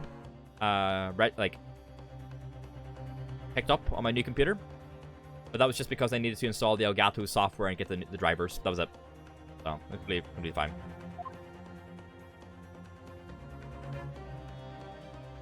It's a HD60. I've had it for a while now. It's like quite an old model now. Very well, Lady Altamont. If you'd like the evidence, I'll provide it. What? Naruhodo, are you saying... Do you actually have evidence to support this theory? Didn't notice a trace of something that bothered me a little at the time. And I have a feeling that this theory we've come up with now could explain it. The pool on the ground, right? Piece of evidence that substantiates the theory about how Mr. Shamspear has been stealing gas is the photo. Take that! The pool on the ground underneath the box. This is a photograph of the scene at the point when the victim was discovered, taken by Inspector Gregson. It clearly shows the remnants of the crime carried out by Mr. Shamspear. What remnants? The water on the ground. Here you can see the gas meter on the wall in Mr. Shamspear's room. Now look closely at the floorboards directly underneath the meter. Oops. What is that? Some kind of grubby stain? Almost certainly, it's the water stain resulting from the liquid that drained out of the hole made in the meter. Ah, couldn't even got like a cup or something. 4K HD60 Pro. Oh, spicy, huh? I bought mine when I was like in uni, so you know, it was good at the time. It's been surpassed now, like so. Thank you. One coin gives around 2 hours of gas usage, and the occupant was heating his room in all his waking hours. We can imagine he would have used around 10 of his stake coins each day. The one you plug into the PC under the graphics card? Oh. Isha. Yeah, mine's just kind of like external. The melting ice inside the meter's coin box would have been dripping out almost constantly, leaving a stain on the floor. This is awful. There's further evidence too. Mr. Shamspear is slumped over his table, apparently having consumed strychnine. The soap in front of him. Right there next to him is a bar of soap, broken in half. So he can get the coin out, right? It would appear to me that then, counsel, that the man was eating the soap, was he? Instead of like digging it out, I guess, in case you break the ice or something. Pardon me for disagreeing with your lordship, but certainly not. Didn't beat about the bush there, did he? In truth, Mr. Shamspear was found with a fork in his hand. They like digging it out or something? I don't know. A meal of soap isn't sounding increasingly likely, Lord Van Zieks. You mean to say he was using that fork too? Yes. You extract a frozen coin from the bar of soap. Okay, yeah. Ah. But the bar broke in half. But perhaps it didn't go very well. Gracious. All turned on its head, huh? Fuck. Lord Van Zieks? I was throwing my hand up in despair, and happened to catch my hallowed bottle on the way. Pray forgive my malodrome mistake? What is the meaning of this, counsel? Allow me to pose my learned friend a question. What exactly did you establish with your most recent cross-examination? Well, the victim is a liar. We established. Mr. William Shamspear is a liar and a thief. Thank you, Susato. In other words, that his testimony is unreliable. He's wasting the... his design's great, yeah. He's in the first greatest attorney as well. Like the main prosecutor. That's it, that's exactly it. Very well, let's assume the man is a liar. Now let me pose another question. Ace Attorney just always goes hard with the character designs. They're always great. Prosecutors are always really especially good. Miles Edgeworth, Von Karma. He's very vampire-like, yeah. Van Zieks. What possible difference does that make? Well, we know that suicide can be discounted. Scotland Yard's investigation revealed no sign of another vessel that contained poison. And on the night in question, there were no visitors to the room except the accused. The young gasman's testimony, which we have no reason to doubt, confirmed that. Furthermore, the only possible way the poison could have entered the victim's body is via the tea. The court has seen no evidence whatsoever that suggests otherwise. To do with the ice, maybe? I don't know. Even if William Shamspear is the liar you claim him to be, these facts have been objectively established. There's no escaping it. Therefore, in light of these facts, the prosecution calls for immediate adjudication. What?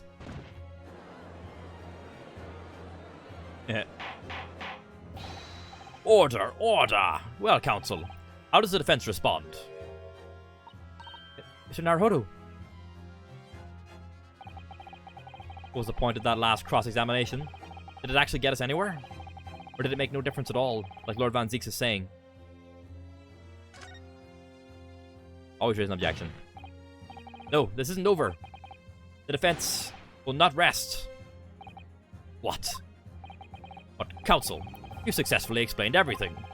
You identified and substantiated the unscrupulous method employed by Mr. Shamspear to consume gas. What more is there to discuss? Lord Van Zieks just highlighted 3 facts in order to make his point. But contrary to what he would have the court believe, not all of them have been objectively established at all. What are you trying to say, my Nipponese friend? At least one of those so-called facts is an assumption made due to a lack of evidence.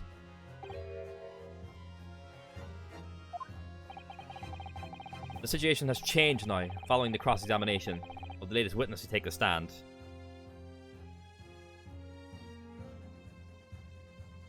Sorry. Don't be absurd. What is this nonsense? It's when you bring everything we've learned so far together and consider it as a whole, it's clear.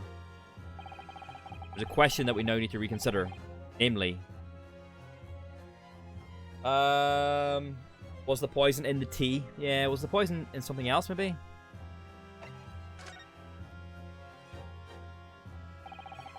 We've all been led to believe that the strychnine poison that afflicted Mr. Shamspear was in the tea brought to him by Mr. Natsume.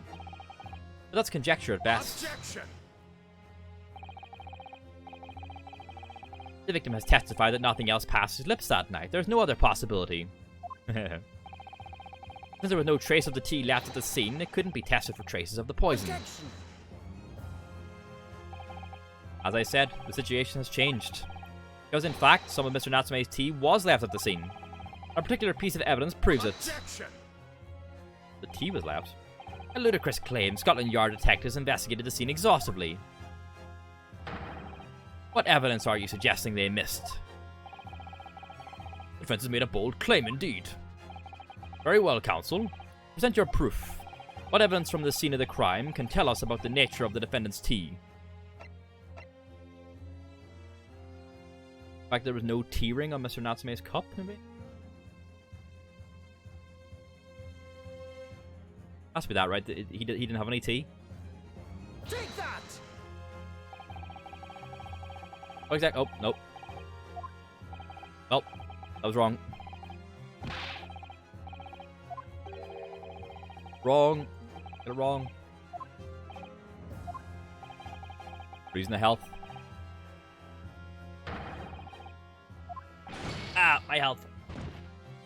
Yeah, there's gotta be something we can present right about the tea.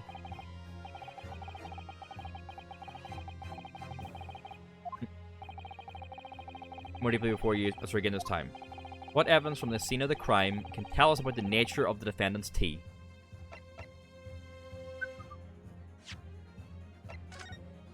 Doo-doo-doo-doo.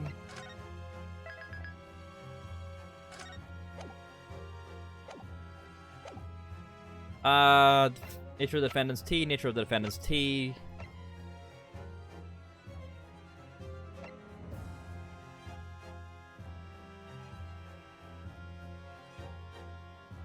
The defendant is Natsume, right?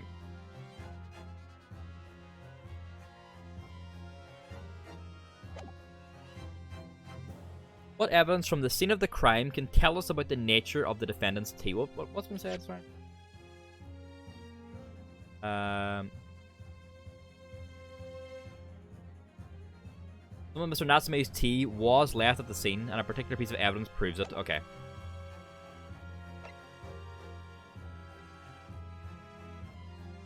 Not the tea ring, I guess?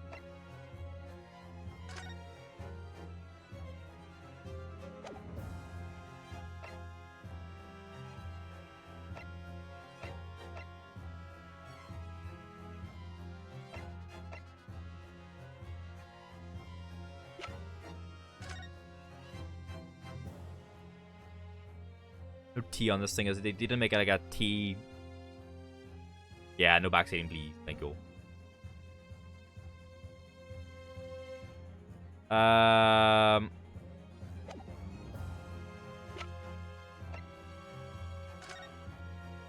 There's a cup there. He's also holding a cup as well.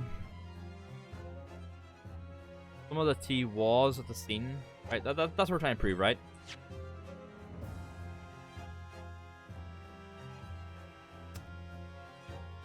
Yeah, some Mr. Natsume tea was left at the scene. A particular piece of evidence proves it. Not the cups. Right, the fact that there's clearly tea stain there, but it's a tea stain's a tea stain, I guess. The music's very good, yeah.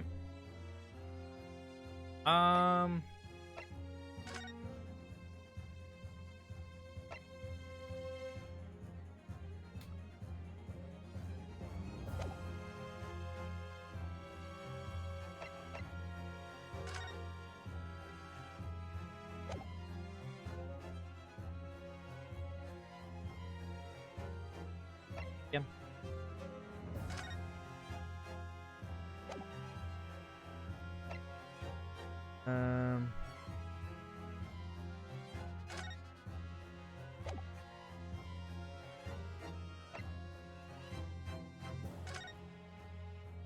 Pretty sure it was. I think it was last year was red, but we can't prove that.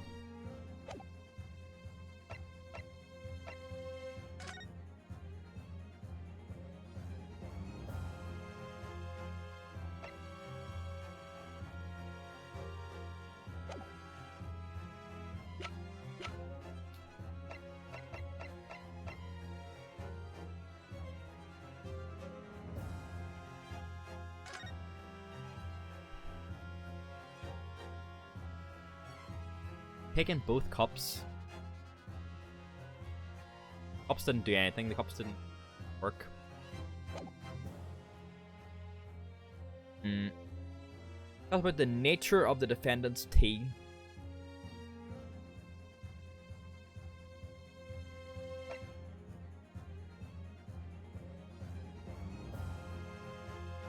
Suppose one having a tea ring means it was drank later, right?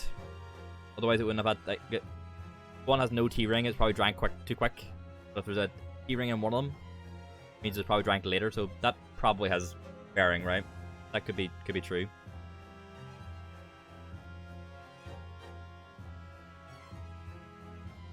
Some of his tea left.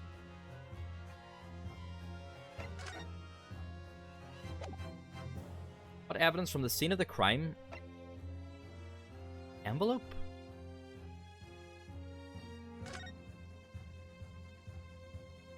Yeah, it's a piece of an envelope.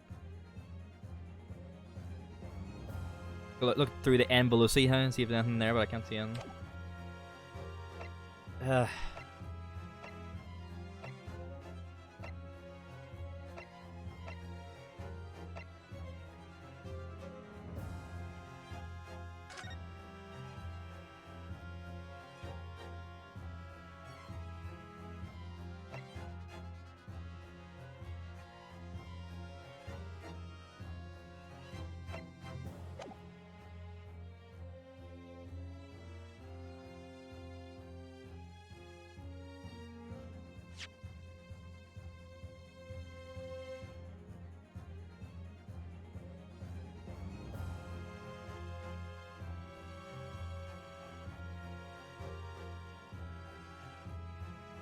The soap, maybe? Take that! Oh, not soap either. Oh, it is soap. Soap again. Do the same. I'm pretty sure when we got it initially, there was like red in it, right? Which could have been the tea, but we can't prove that though. Fuck it, we'll gamble it too. The soap again, the same bar the victim used to fashion his coins of ice. Yes, that's right, my lord. It's just come back to me.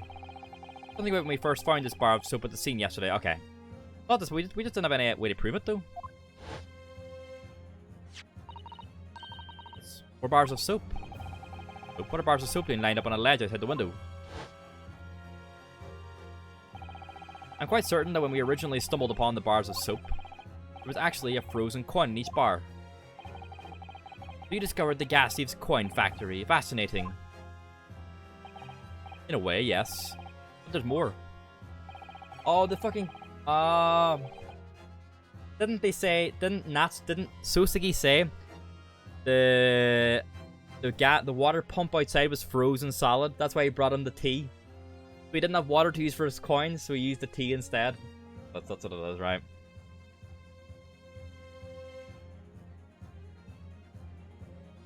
Coins we found in the soap at the time weren't normal ice.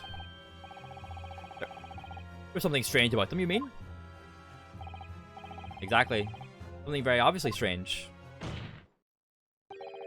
They were red. Ice was red?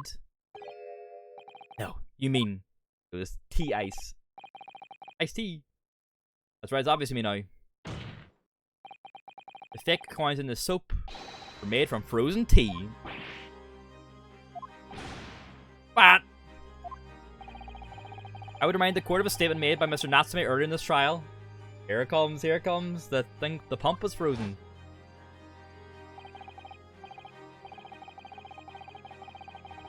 That evening, yes, I did take some freshly brewed tea with me when I visited Mr. Shamspeare's room as a gift. Public water pump outside always freezes at night. I bought bottled water especially to make it. This is a result. Never will I touch tea again. Never! Ah, yes. I believe there had been a snowfall that day. It was particularly cold. Sadly, on such occasions, the poorly constructed water mains in the East End are prone to freezing. On the night in question, Mr. Shamspeare, having no running water to use, was forced to use the tea bought by Mr. Natsume in order to make his fake coins. My word! Grim, huh? No windows, no water. There were 2 bars of soap on the window ledge and my digital assistant and I investigated the scene. That's right, and we only borrowed one of them.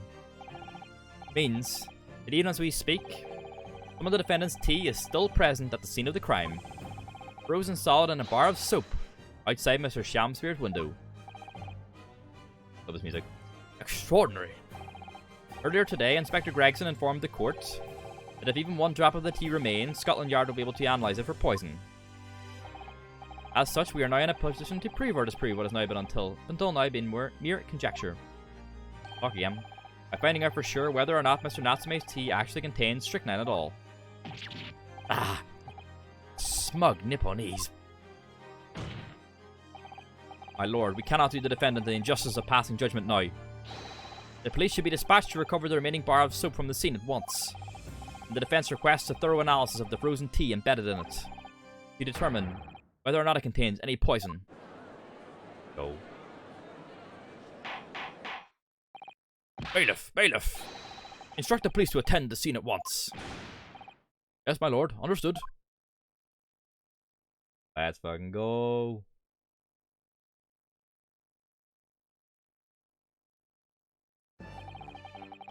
We seem to have no choice but to suspend these proceedings for the time being. I trust you have no objection, Lord Van Zieks. None, my lord. Scotland Yard will recover the tea from the scene and carry out the requisite tests immediately. Trial will resume at the same hour tomorrow. Prosecution and defense may conduct further investigations as appropriate in the interim. Yes, my lord. Out we go again. We'll look around.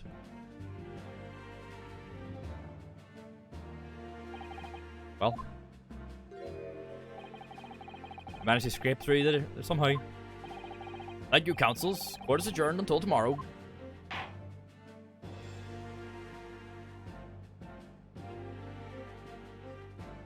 To be continued. What a perfect time for the end of stream 2. I think it's fun.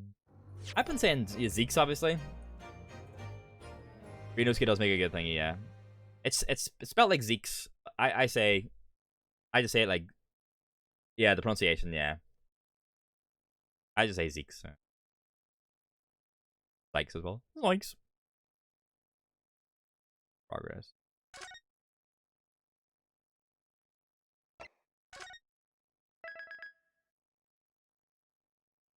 Is Zykes myself?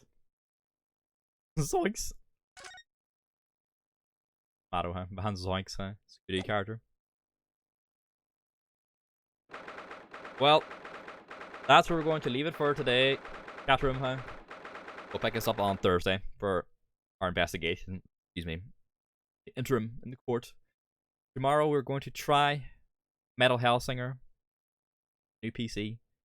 Hoped Christ doesn't crash again. I'm fucking hoping. This PC's an improvement. Not a massive improvement, but a couple steps up. So, should be okay, unless the game fucks about, but the PC itself shouldn't die. I haven't watched it, because I've heard good things about it, though. I've heard good things. Tomorrow we'll have Metal Hellsinger, and on Wednesday we'll have Metal Hellsinger again if the first time doesn't work, or we need another stream at it, or a Plague Tale Innocence. Then we'll back this on Thursday. So, thank you for watching. Have a lovely night. See you all soon tomorrow for another stream. Bye bye.